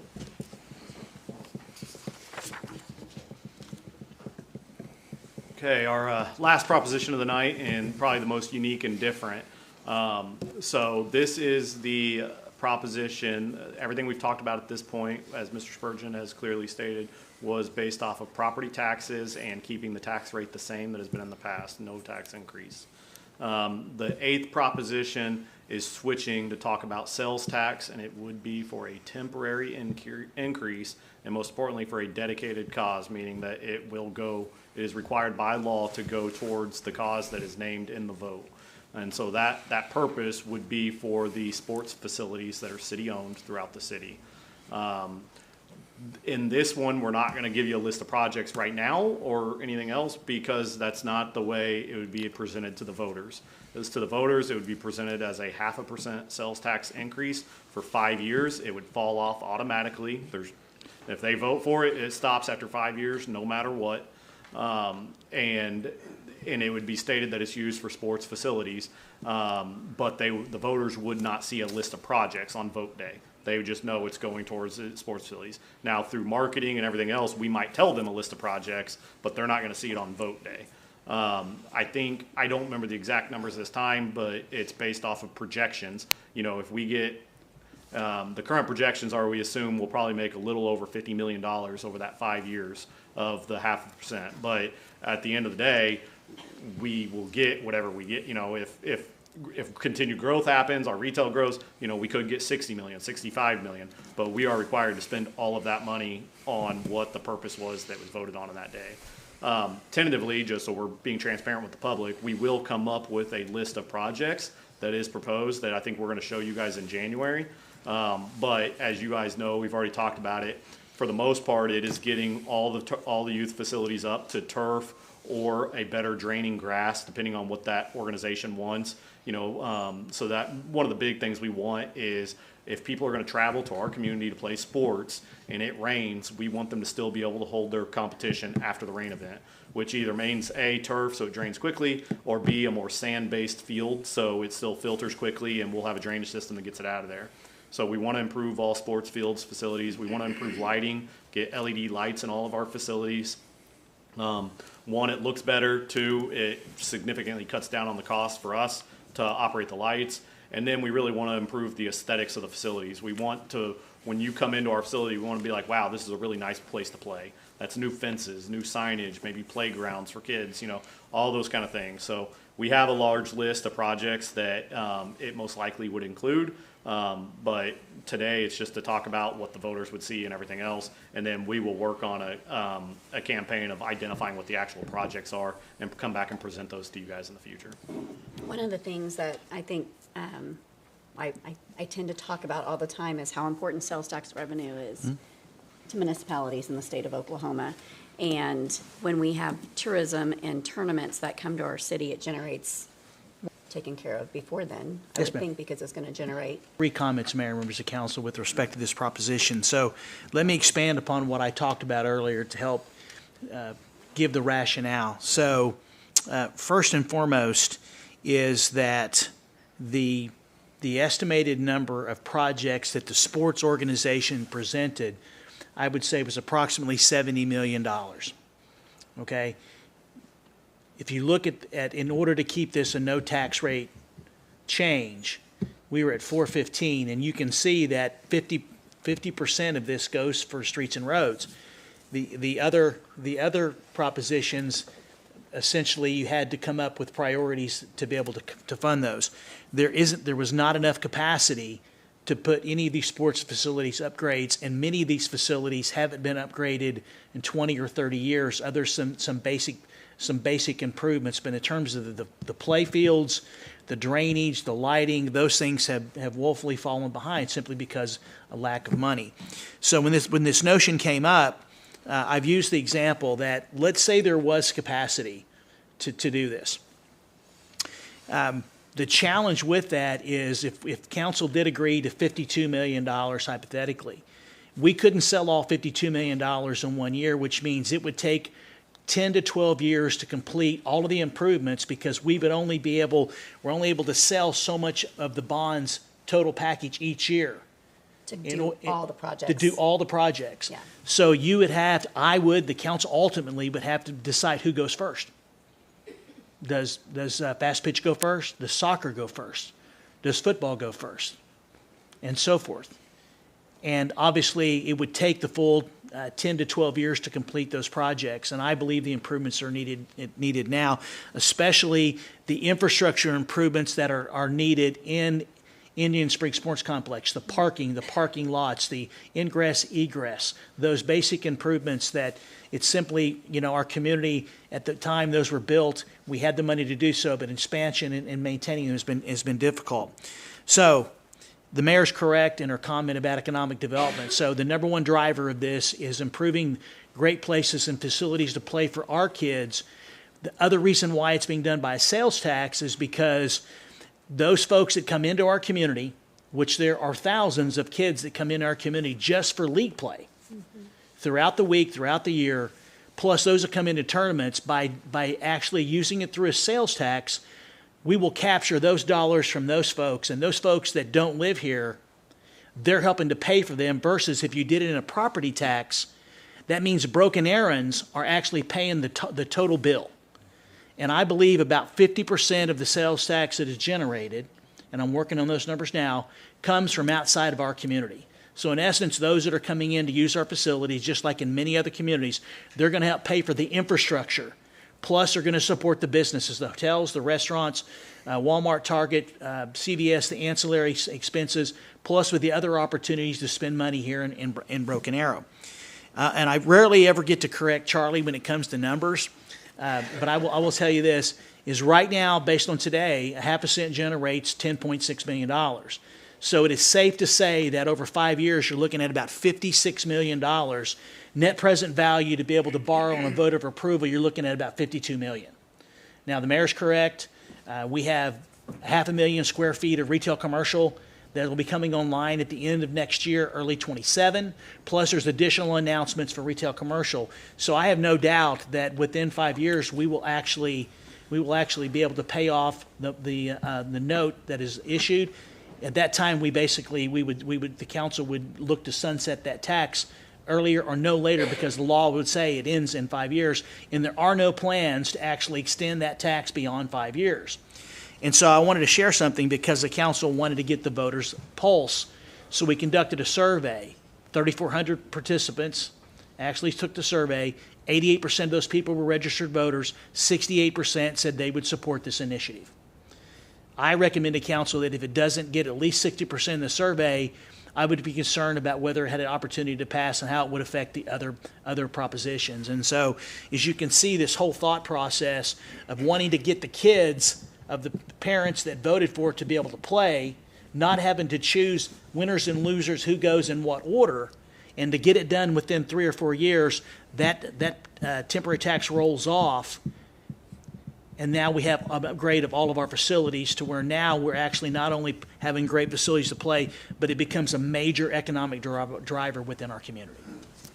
And what's important for the parents and grandparents to know too is if this does not pass, they don't get any money. That's right. I think that's important.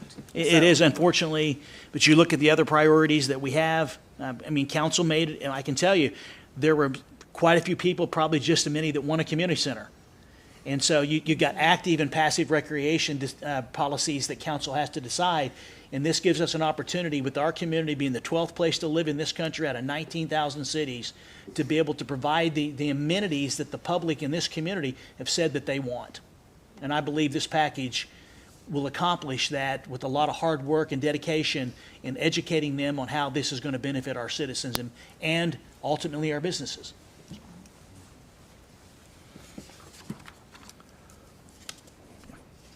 So real quick, historically, we have passed all bonds in the city, right? Essentially, Yeah, for the most part, yeah. I believe all. You have to go back in, I think, into the late '80s, early '90s, where there wasn't one. But since the early '90s, the answer has been yes. Okay, so. Overwhelming support. And that, just, will you explain, if any of these propositions do not pass, how would we fund streets? Those projects? Well, ask me what time it is, I'll build you a clock. Yeah. Okay. I just want it on the record so So, people understand. okay, Because there they're- are people who think that, Yes. oh, if we vote no, then we get our taxes lower. Yes. But you also don't get your streets taken care of, or your public safety, or your quality of life projects, or your storm or drainage. Okay, let's go back to proposition, great question, Mayor, thank you. Let's go back to proposition number 1 about the streets, okay? Let's look how expensive it is to actually build a road. Let's pick, okay, I can tell you, let's look at Tucson and Omaha or New Orleans. Those are all 3 roads that fell right below the cut line in 2018. 15 million, 9 million, $11 million. All of the sales tax that the city generates right now, except for what's in the STCI, is utilized for operations. So to answer your question, the short version is, voters don't approve Proposition 1, none of those improvements get done. So what we would do is we would go back and we would do a survey to analyze why the voters did not support that initiative, and then we would actually have to go back out to the voters, because the type of money that is needed to build any of those facilities is not available without cutting operational services to this community. Challenge number 2, 68% of the total operating cost is taken up with public safety.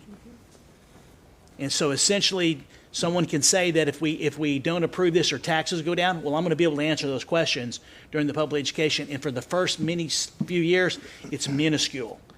It's less than the cost of a cup of coffee is what you'd be saving per month versus contributing for the growth and prosperity of our city to be able to generate that type of revenue, to widen roads, to upgrade intersections, do sidewalks, do street maintenance. It's a very, very minimal cost to be able to say that you're keeping the property tax rate versus the reward of actually approving Proposition number 1. I have a couple of comments. One is not to contradict the city manager, but I was going to point this out, to start with. There was a bond issue when I was a young city councilman that failed. And it was a big thing here in Broken Arrow. It was 5 intersections around Broken Arrow, and it was like $4 or $5 million, and it failed. And I immediately, even though I was new on the council, I immediately realized we didn't do anything for the downtown. So as you were putting all this up here, I could see all the lines and the streets, outside the downtown. I thought, oh no. But then all of a sudden in the end, it does really do a lot for the downtown area, for Main Street, for the alleys. So I compliment you because it looked to me like that we've taken care of the whole city. You know what I mean? Around everybody gets something for the buck, right? So I was very pleased, and I know you're not old enough to know about that one. When he was a young council member. The next council meeting, we actually made a motion to have a new bond issue, and we put on there to 4-lane Main Street from the city downtown to 91st Street. And it passed like 70-some%. Everything passed, intersections, so I learned when I was young. Proposition 6, very, very important, not because I'm on that committee, but because that has provided us a way to take care of some of the problems that we had that was caused from private property, but it was affecting our public property. So that one is a very important proposition to have before us, and I know it solved a lot of problems this last year, and I think it will continue doing that. And finally, I'd like to visit about the library. I had the occasion this last week of visiting the library and touring the library at Boise State in Idaho. And as going through the library, I asked them the question, where are your books? And they said, well, they're upstairs. So we really don't use those books that much, anymore with technology and all that. For now, we stored them. What they had, and this was during the Thanksgiving holidays, people in there in their maker areas, that means their innovative areas, where they're putting things together, where they have something in their mind that they want to build, and the library had people in there, even on those days, helping them do that. And I thought back that as our visit that we had with the Tulsa Public Library in downtown Tulsa, they had the same thing. People were nearly standing in line waiting to go in that to see if they were able to do this, make this, use a 3D printer, and that's exactly what I saw at Boise State. So my compliments to them, and I hope that is something that our youth in Broken Arrow can take advantage of also. But I think you did a great job. You know, I think it's a lot of money, but I think it's going to be well spent, you know, to start with. So that's my points, and I'm sticking with them. Any further discussion? Well, only those citizens that live in Broken Arrow can vote on this proposition, but only if they're registered voters. Yes. So if you still have your registration in a town that you used to live in, because we have a lot of people that have moved in, you need to take care of business now, because you have to get that changed at a certain time before the election, April 7th. So if you like what you see, make sure you can vote in the city of Broken Arrow. If you don't like what you can see, then just stay the same way you are now. Don't do anything. Don't go far. Just enjoy our parks. while you're there. Congratulations. Yeah. We'll actually make a point of reminding people what the deadline for registration for the April 7th, should we go forward, to make sure they know that, and we'll push that out on multiple occasions for that very reason. So I'm glad you brought that up, Counselor. I'm going to ask a quick question real fast, if you don't mind. Kind of like the elephant in the room. So if it's 0.5%, where does that put our tax rate based on our surrounding cities and such? That would put us, right now, we're currently 8.4, just above that. 0.5% would put us about 8.9 for Tulsa County. And if you look at actually where we are right now compared to other cities, that would put us about right where they all are right now. Okay. Now, obviously, it would be higher in Wagner County, especially with the fact they passed the sales tax back in February, I believe it was, because of that judgment. And so we're going to have to work hard in Wagner County to make sure our folks understand the benefits. And I believe it's safe to say that Aaron McCulloch told me today, I think 38% or 34 to 38% of the kids in the Broken Arrow Public School District live in Wagner County. So there's a tremendous, live in the school district, live in Wagner County. So there's a tremendous benefit for our Wagner County residents to support something, because their kids are, I'm quite positive, are using some of, if not all of our facilities. Yeah. And that, I think that's very important to point out, because, people are going to say 0.5%, well, are we the highest tax rate now, and that kind of stuff. And it just shows that even with that, we're not. Like you're saying, a cup of coffee, is all that we're talking about here. And it's temporary. And it's temporary, exactly. Yeah, the issue or the challenge is we're going to make sure we address exactly what that cost is going to be, because the public deserves that, and we always want to be transparent. The challenge is it's not like it's going to equal $10 a month. So you're going to see a $10. If you go to Sonic and you get my favorite cherry limeade, and that's $2.39, it basically you're paying, the sales tax now. It might be 6 or 8 cents, whatever that is. It's just a half a cent more than that. So it's going to be small accumulations, and we're going to be able to demonstrate what that's actually going to represent. I mean, Kenny has a number of examples about the cost of a Pepsi that and so forth. But I've got to get all the information, and should council go forward, we'll have that for all the directors, the council. So when we go out and do the public education, the folks will know, because they need to know what this will cost. Although it's not quantifiable in terms of one time you're paying it, what they could be. But also remember is that not everyone in Broken Arrow is paying it, and which is a tremendous benefit. And that's what was a big seller for Wagner County when they passed that temporary tax in February, is that so many people come into Wagner County, help offset the cost of that judgment. Exactly. Versus property tax. Yeah.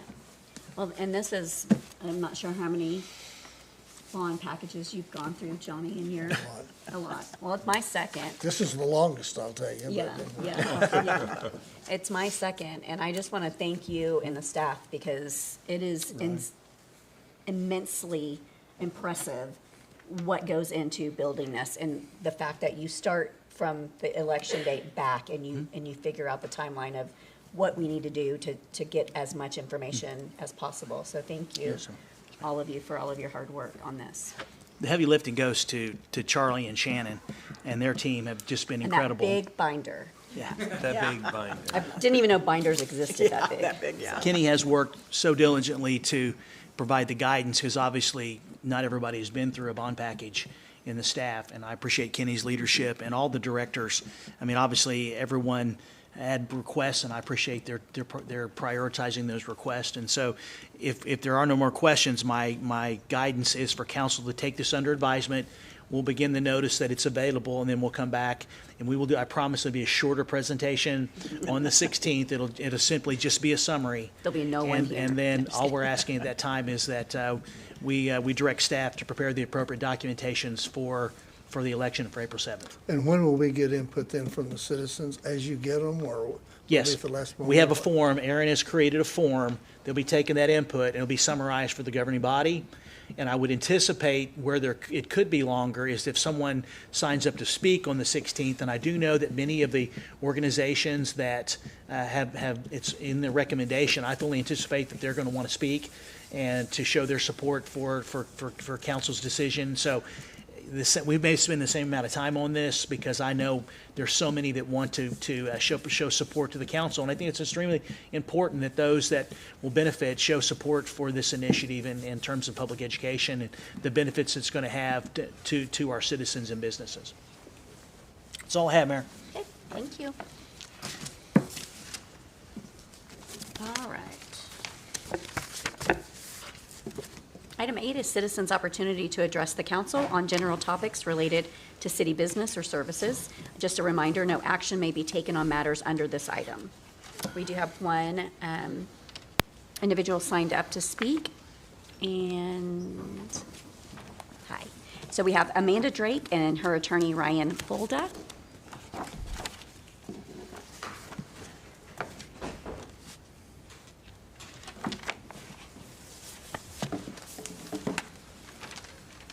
Good evening. Thank you all for the opportunity to appear tonight. You may remember me. I appeared a couple months ago with Matt and Jennifer Sellers. I was honored to represent them. I'm equally honored to represent Amanda Drake. She's here tonight along with some friends and family that have come to support her. And we're here to share with you briefly, we will keep it brief, regarding a sewer backup that she experienced at her home on August 17th. Sorry, I remember it No, vividly. good job, good job. I'm going to let her do most of the speaking. I said I could not be more proud of her. She will do a much better job than me of sharing how she has addressed what is really a tragedy, a hardship, with so much courage and perseverance that I will let her share that with you. So go ahead. Thank you all for the opportunity to speak today. I've been a citizen of Broken Arrow for over 22 years. I've raised my family here. I've also served as a licensed clinical social worker here in the community and in Tulsa for 24 years. My husband suddenly passed away 4 years ago. I've made a lot of progress through that grief, and with my therapy, still work to cope with this loss every day, along with my children. Before this backup, my life was as good as it could be without your spouse. I worked very hard to be positive and be proactive in my life, in my children's lives, and my friends' lives. On August 17th, city sewage backed up into my home, destroying almost about half of it, disturbing several rooms, including my room, which was the master room that I had housed many of my husband's prized possessions that I was not ready to move yet. Due to the backup devastation, I was forced out of my home, which was inhabitable. After 7 hours of sumping sewage water out of my house with a friend, if he hadn't helped me, my whole home would have been covered in city sewage. 4 weeks of mitigation, 8 weeks of being displaced, sleeping on my friend who graciously let me live with her free of charge. As of today, all the construction is finally finished. They finally finished the last few pieces today. So that's been about 3.5 months of a process. This has been a grief process on top of another grief process. I have a great support network of friends and family. I would not have gotten through this process without them.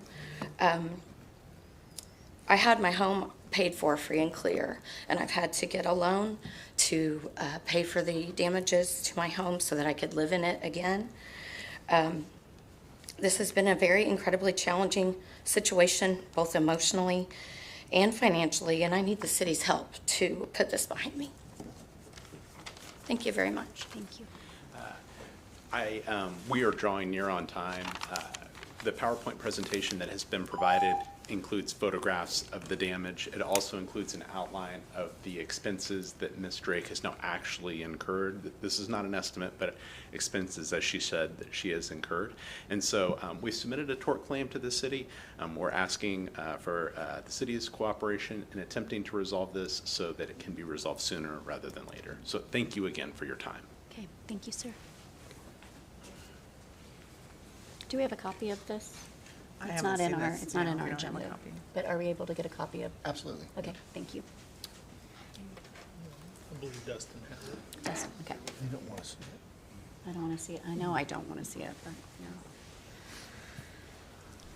yeah. Okay.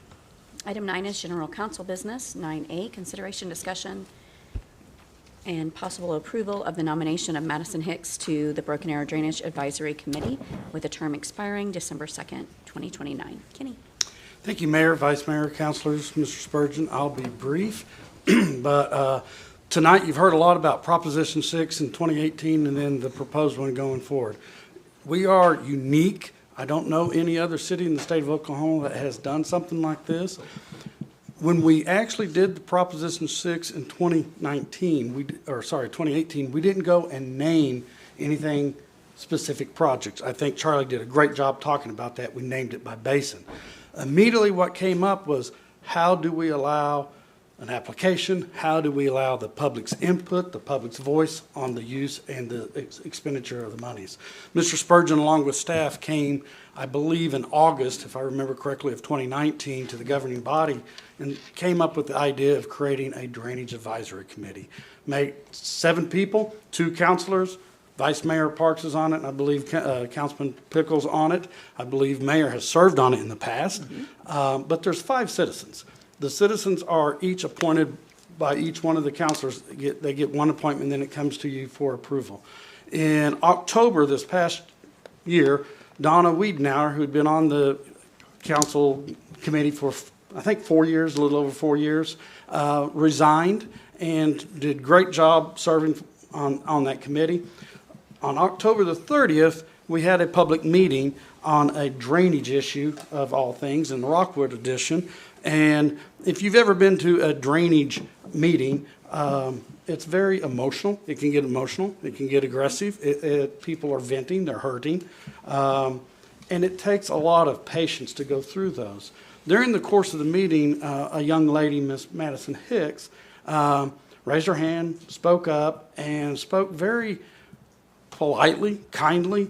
She spoke very empathetically and actually brought a lot of reason to that group. Immediately, I think myself and the other members of the staff that knew we needed an appointee to replace Donna said we need to talk to her. I asked her to come to the next Drainage Advisory Committee. She did. She sat through it. She goes, I would like to be a part of that. She's met with Vice Mayor, and staff would recommend that you appoint her to that vacant position. Be happy to answer any questions. Vice Mayor, you may want to speak. Well, I just know that it's an important position to be in, and money's well spent, and so she seemed like that she would really be up to task and ready to get on board with that. And she is here if you have any questions of her. Right. And I would make a motion that we appoint Madison Hicks to the Drainage Advisory Committee. Second? Oh. Had it? But you can get up and speak if you would like. Do you want to talk about drainage? Ready to help. Okay. Well, welcome Well, aboard. Thank you. Thank you, You're Kenny. going to have your Welcome. opportunity. Yeah. All right. Item 10 is preview ordinances. 10A, consideration, discussion, and possible preview of ordinance number 3901. Graham. Thank you, Mayor, Council, City Manager. This item before you is an amendment to the city's Disturbing the Peace ordinance. The purpose of this change is to provide a clear and objective standard for addressing amplified sound coming from places of assembly located near residential property. The city occasionally receives complaints from nearby residents about recurring amplified sound. In reviewing the ordinance, we determined that while our ordinance includes a general prohibition on disturbing the peace, there's really not a specific standard for ongoing amplified sound that comes from public assembly places close to residential areas. This amendment is content neutral. It applies uniformly to all places of public assembly and only regulates how loud the sound is and how long it continues, not the nature of the actual sound. What we came up with was to establish a 300-foot proximity threshold to residential property and use a clear, enforceable, plainly audible inside a residence standards when the sound continues for more than 10 minutes. Happy to answer any questions you might have. Any questions? Let me just, if I can, Mayor, members of council, I mean, I've gotten complaints from the public, and I know the council members have too, about this, and obviously, it's very sensitive, obviously, house of worship. I mean, this is a godly town. And, you know, we have a growth and prosperity, and obviously we want to support our churches, but I do know that in some cases that has gone outside of their property and affecting the peace and good order of the residents around those. It doesn't apply to any that are existing. It would be for all new. They would know what the expectations are. And so I want to make that clear. So no misunderstanding is that any of our existing churches, if there is an issue, police department has the ways to go out to try to work cooperatively with folks. We've had to do that in the past on a number of different occasions, but I think this is a proactive way for anyone going forward that could be aware about what the expectations are. And I do want to note that we still have the exemption for bells, chimes used for religious purposes in conjunction with religious services, national celebrations, or public holidays. So that still remains in effect as an allowable use. So, Any discussion, questions? I do appreciate this being brought forth for us to vote on or to preview. I think with the, you know, that we want the churches to be able to save as much money as they can when they construct the churches, but then that also does tend to be loud because a lot of people like loud music. And so if you're trying to sleep or have babies sleeping and they're enjoying their music, then that does affect other people. So I am glad that we brought this forward for review. Entertain a motion? I'll make a motion to approve the preview ordinance. Are we approving it or setting it for? Or setting it for next, for, I guess, December 16th. correct. I'll second it. Okay, roll call. Haven't got to vote much tonight. No, we haven't. I did want to just add on the item 8. I forgot. We do have that. We have the pictures. I just wanted to put that on record that I was like, oh yeah, I have seen that. Never mind. Yep. Okay. So there are no ordinances, remarks, and inquiries by governing body members. Just want to remind everyone that we have the Christmas parade, and I'm sure Ryan and his team are bringing it. I cannot wait to see what the float is going to be this year. I think we'll win, right? We always win. I know you are, so cannot wait. But I want to remind, and I think Councilor Pickle was probably going to say, but Rotary does have their annual pancake breakfast, and it is delicious. Still my thunder. Sorry, it's Q, so starts right. at 7 a.m.? Yes. Okay. 7 a.m., $5, all you can eat pancakes. First Methodist Church. All proceeds go to the Rotary Club, which we keep it all in the city of Broken Arrow. Absolutely. Bacon, sausage, orange juice, coffee. It's a good time. All that good stuff. All that good stuff. And then, I think that was it on mine, other than an LC update, but maybe you would like to share.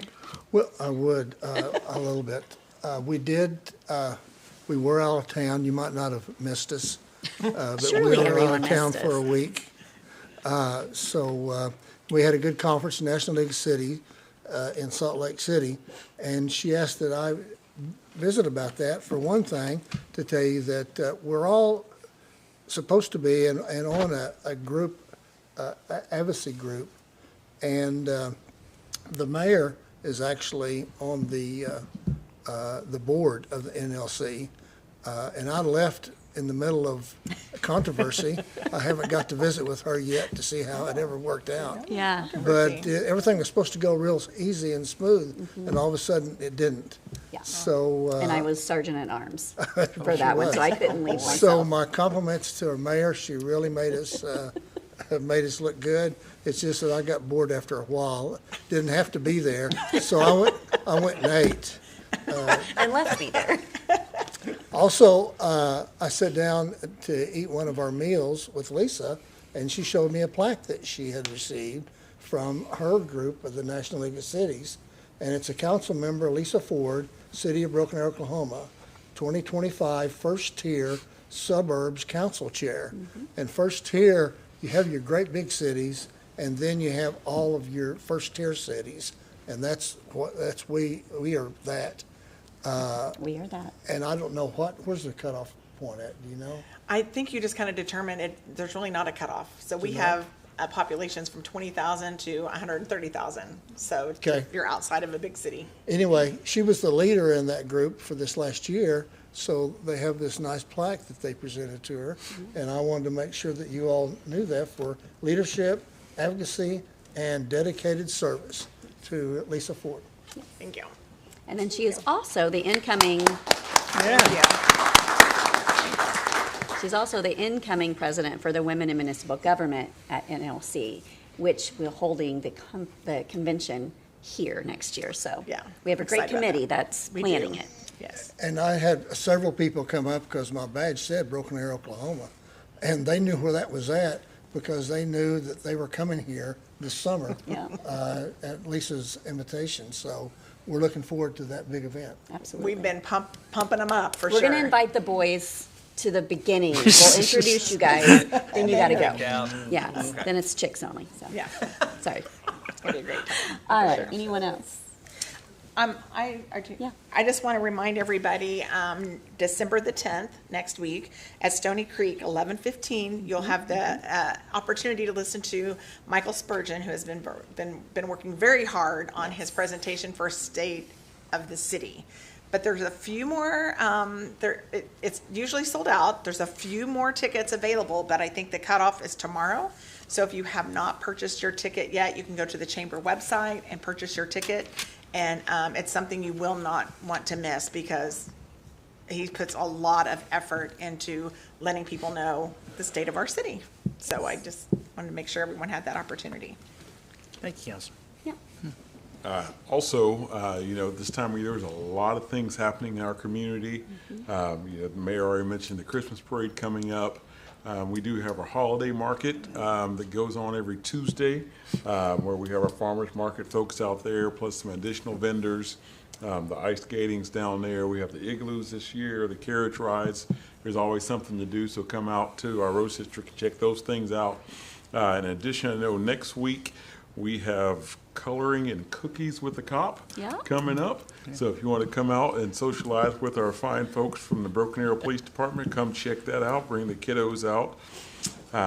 We also have, I know the fire department used to does a big toy drive. Is that still going on? Big toy drive. So if you want to come and you want to help somebody out, bring a new unwrapped toy, donate to any of our fire departments, help out someone who needs help in the community. Great way to bless somebody else.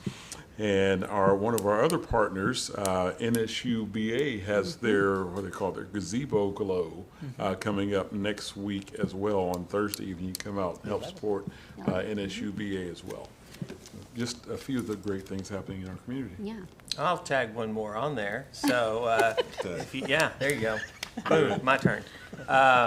So if you're not able to make it to the amazing Rotary Pancake Breakfast, you're not able to make it to the parade, that's perfectly fine, because at New Orleans Square on Saturday and Sunday, we have the Santa's North Pole Village at New Orleans Square. On Santa? Santa. I know him. Yeah. Yeah, you threw me off on that one. It's not even that Saturday late yet. from 2 to 4, and then Sunday from 12 to 2. And they'll have vendors, and Santa Claus will be there, and it'll all be set up. So also, that's available for citizens to go to as well. Are you going to be in costume? No. I tried. You try. All But right. Norm will. There you He's go. gonna be one of the elves, I believe. Got those rosy cheeks and everything. Fantastic. All right. City manager. I've said a lot of words tonight, so I really just have one item, and I thank council members for mentioning many of those events. I need to send a shout out to Erin Hoffner because she is the one that has literally taken the bull by the proverbial horns and actually made recommendations and created this amazing Christmas program from the time we do the kickoff all the way through Christmas. And so I just want to send a shout out to her because the events that you mentioned, Erin has worked diligently to make sure that the two very important parts of our community have opportunities for the businesses to participate and also our citizens to go. So way to go, Erin. It's been amazing so far, and there's events every single week. So I do want to follow up on Councilor Ford's comment about the state of the city and let the council know and those in attendance and the public is that the theme for this year is taking the city to new heights, and the key word is ascending. And there will be a couple of lighthearted videos, and then we have an additional video this year, which I'll save. But there are so many wonderful things happen in our city. The part that I like the most about the state of the city, which normally takes the longest, is the part where I recognize and thank the people that help this council and this administration, help the school district, help the chamber, help the EDC, because we can't do it by ourselves. And so there are literally so many people from the organizations that we work with to our elected officials at other levels to our partners. And so I'm excited because that's going to take a little while when you think about those that are contributing to the success and the growth and the prosperity and helping us to ascend to a higher level of expectation for our citizens and being one of the best cities in the country. And so I am looking forward to it. We do put a lot of effort into because obviously accountability and transparency is our watchwords. And so that's all I have, Mayor. I'll be glad to answer any questions, but I do appreciate your time on the bond package and allowing us to go through it project by project to make sure everyone understands what they could be voting on in April. So, thank you. Thanks, sir. All right, we do have executive session, so I'll entertain a motion for a brief recess. So move. Second. Roll call. Pickle. Here. I'm sorry. What- We're what do we- voting on the recess to go into Bama. Yes. Green, Yes. Ford, Yes. Parks, Yes. Wimpy. Yes. Call the Broken Arrow Municipal Authority meeting to order. Roll call. Pickle, Here. Green, Here. Ford, Here? Parks, Here. Wimpy. Here. Are there any items to be removed from the consent agenda? Make a motion to accept the consent agenda, approve the consent agenda as it stands. Second? Roll call. Item 5 is public hearings, appeals, presentations, recognitions, and awards. 5A is presentation of the December solid waste and recycling service schedule for the upcoming holiday season. Talk trash to us, Jerry. I love talking trash. Good evening, Madam Chair, Vice Chair, trustees, General Manager Spurgeon. Just thank you. I'm Jerry Schuber, Director of Solid Waste and Recycling. Thank you for having me here tonight. Just wanted to update the trustees that we're, during this holiday season, we're going to toy with a change in our schedule a little bit. We typically don't work Christmas or Christmas Eve because they're holidays for the city. But unfortunately, because the landfill is, would have to be open on a Saturday the entire day, which they are not, we wouldn't be able to get to Thursday routes on Saturday if we were to push everything 2 days. So what we've done is we've talked to staff about moving to actually work Christmas Eve. So for our citizenry, we're going to be alerting them that there's a schedule that is going to be Monday, Tuesday, Wednesday, their regular service days. Well, Wednesday is Christmas Eve, so we will be out running. We will then run Friday because we're not open Christmas. There's no way to be open Christmas. There's no place to dump. And then we'll run Friday, Thursday's routes. Similar to what we just did for Thanksgiving, where we ran Monday, Tuesday, Wednesday. Thursday is the holiday for Thanksgiving. Friday is typically a holiday for the city, but we work. So we shift the day. And so we're going to be doing something similar for the Christmas holiday. I know it's, we just want to make sure that everybody's aware. One of the things that we've noticed in this 4-10 schedule with the 4-day work week is that there's some scheduling opportunities for us to maybe dial some things in. And this is our opportunity to kind of try that out. And then, you know, if we have further changes down the line, we'll be back in front of this board to let them know what we think is the best suggestion for that. But this is what we're looking at for Christmas.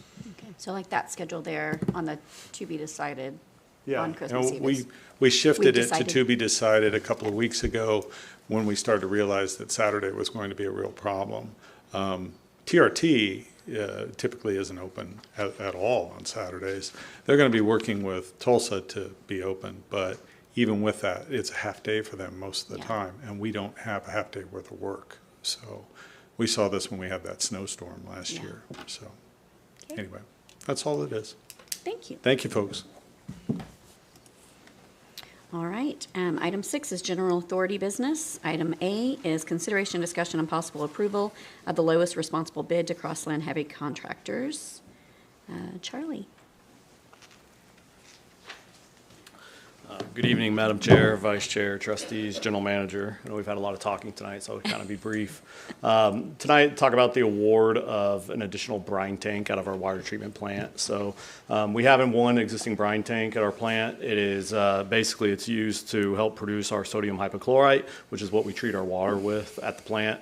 The tank we have works great, but basically we let it run low till it's time that we need to refill it and then refill.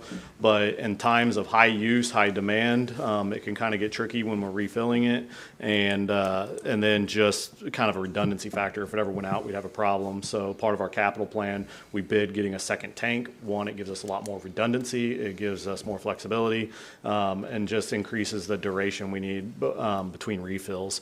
So this was bidding the project to add a second brine tank. We went through the state process, 21-day bid period, and ultimately Crossland Heavy was the low bidder for $1,092,000. We're recommending award to them. Happy to answer any questions you guys have. Okay. Any questions? Okay, thank you, sir.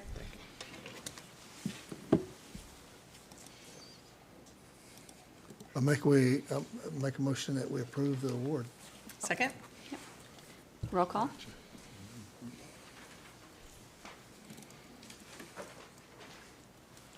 All right. Any remarks by governing body members? I just want to thank our trash service for working the holidays just to make a good, help our citizens get their trash taken care of. So if you can let them know, I mean, that's a big sacrifice to have to be away from your family just to get the trash picked up, so. Absolutely. Thank you. City Manager? Madam Chair, I do. I want to let the council know is that one aspect or part of the state of the city is always what's on the horizon. And that's where I talk about some things that could be coming forth. And one of the items that I've mentioned to all of you just informally is that I'm going to be making the announcement that in my budget that I present to you next year is I'm going to be recommending that we entertain having a feasibility study done to actually create a transfer station for the disposal of solid waste and recycling. I think we've reached the point where we're paying $26 a ton right now, where we were, 6-7 years ago when we had the waste energy, we were around $12 to $14 per ton, and they needed major improvements, and it was simply just it was cost prohibitive to be able to continue. Plus, we use our trucks that we collect trash in to drive. We were to West Tulsa. Now we're driving to the landfill, and I think there's opportunities for partnerships with other cities and other counties to actually to be more effective and efficient in the way we dispose our solid waste. And under Jerry's leadership and with Kenny Schwab, I want to recommend that we actually engage a feasibility study to see exactly what it would cost to implement such an initiative with the purchase of the land, what would be required for the building, the layout, and so forth. And so I'm going to make that announcement at the State of the City next year. Is that something to be on the horizon? So I want to share that with you. Thank you. All right, we have no executive session. I had to contain myself because the city manager said it was 6 or 7 years ago. Oh, stop. I got kids. I'll make a motion to adjourn. On that note, yes, thank you. I know that's your favorite thing It's there, not, Mayor. yeah, thank you. Okay, so we have a motion in a second. We do.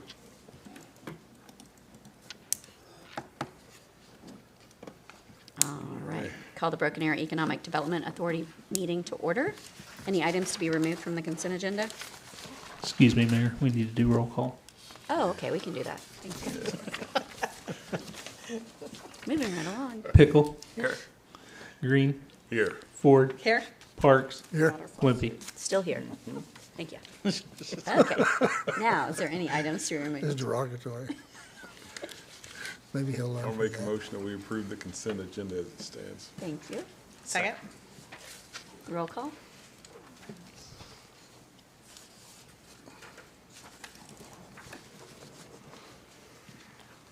All right, there are no public hearings, appeals, presentation, recognitions, or awards. No general authority business. Any remarks by governing body members? City Manager? Thank you, Madam Chair. I have one other item that I'm going to mention on the horizon, which I've mentioned to council before, is I believe it's time to consider doing a feasibility study to determine if we could build a municipal regional airport. We get contacted all the time by corporate headquarters here in the community and elsewhere about Broken Arrow. Is Broken Arrow ever thinking about doing one? We have pilots that approach us. Obviously, I think we've reached the point where we need to have a feasibility study to determine exactly what would be necessary and what the cost would be, and if council decided to go forward, how you would look to actually begin implementing such an initiative. And we're very fortunate that we have folks in the engineering and construction department that have experience in that area. It is a major economic development driver, an airport can be, and so I believe it's time to take a look at that, and I'm just going to mention it at the State of the City, and I just want the council to publicly be aware that I will be bringing that up next Wednesday. I like it. Yep, thank you, Okay. sir. All right, there is no executive session. Yes. Just kidding, I'm looking right at it. I'm so sorry. So, I'll entertain a motion to go into a brief recess. Clear the room. Second. Moved. Second. Third.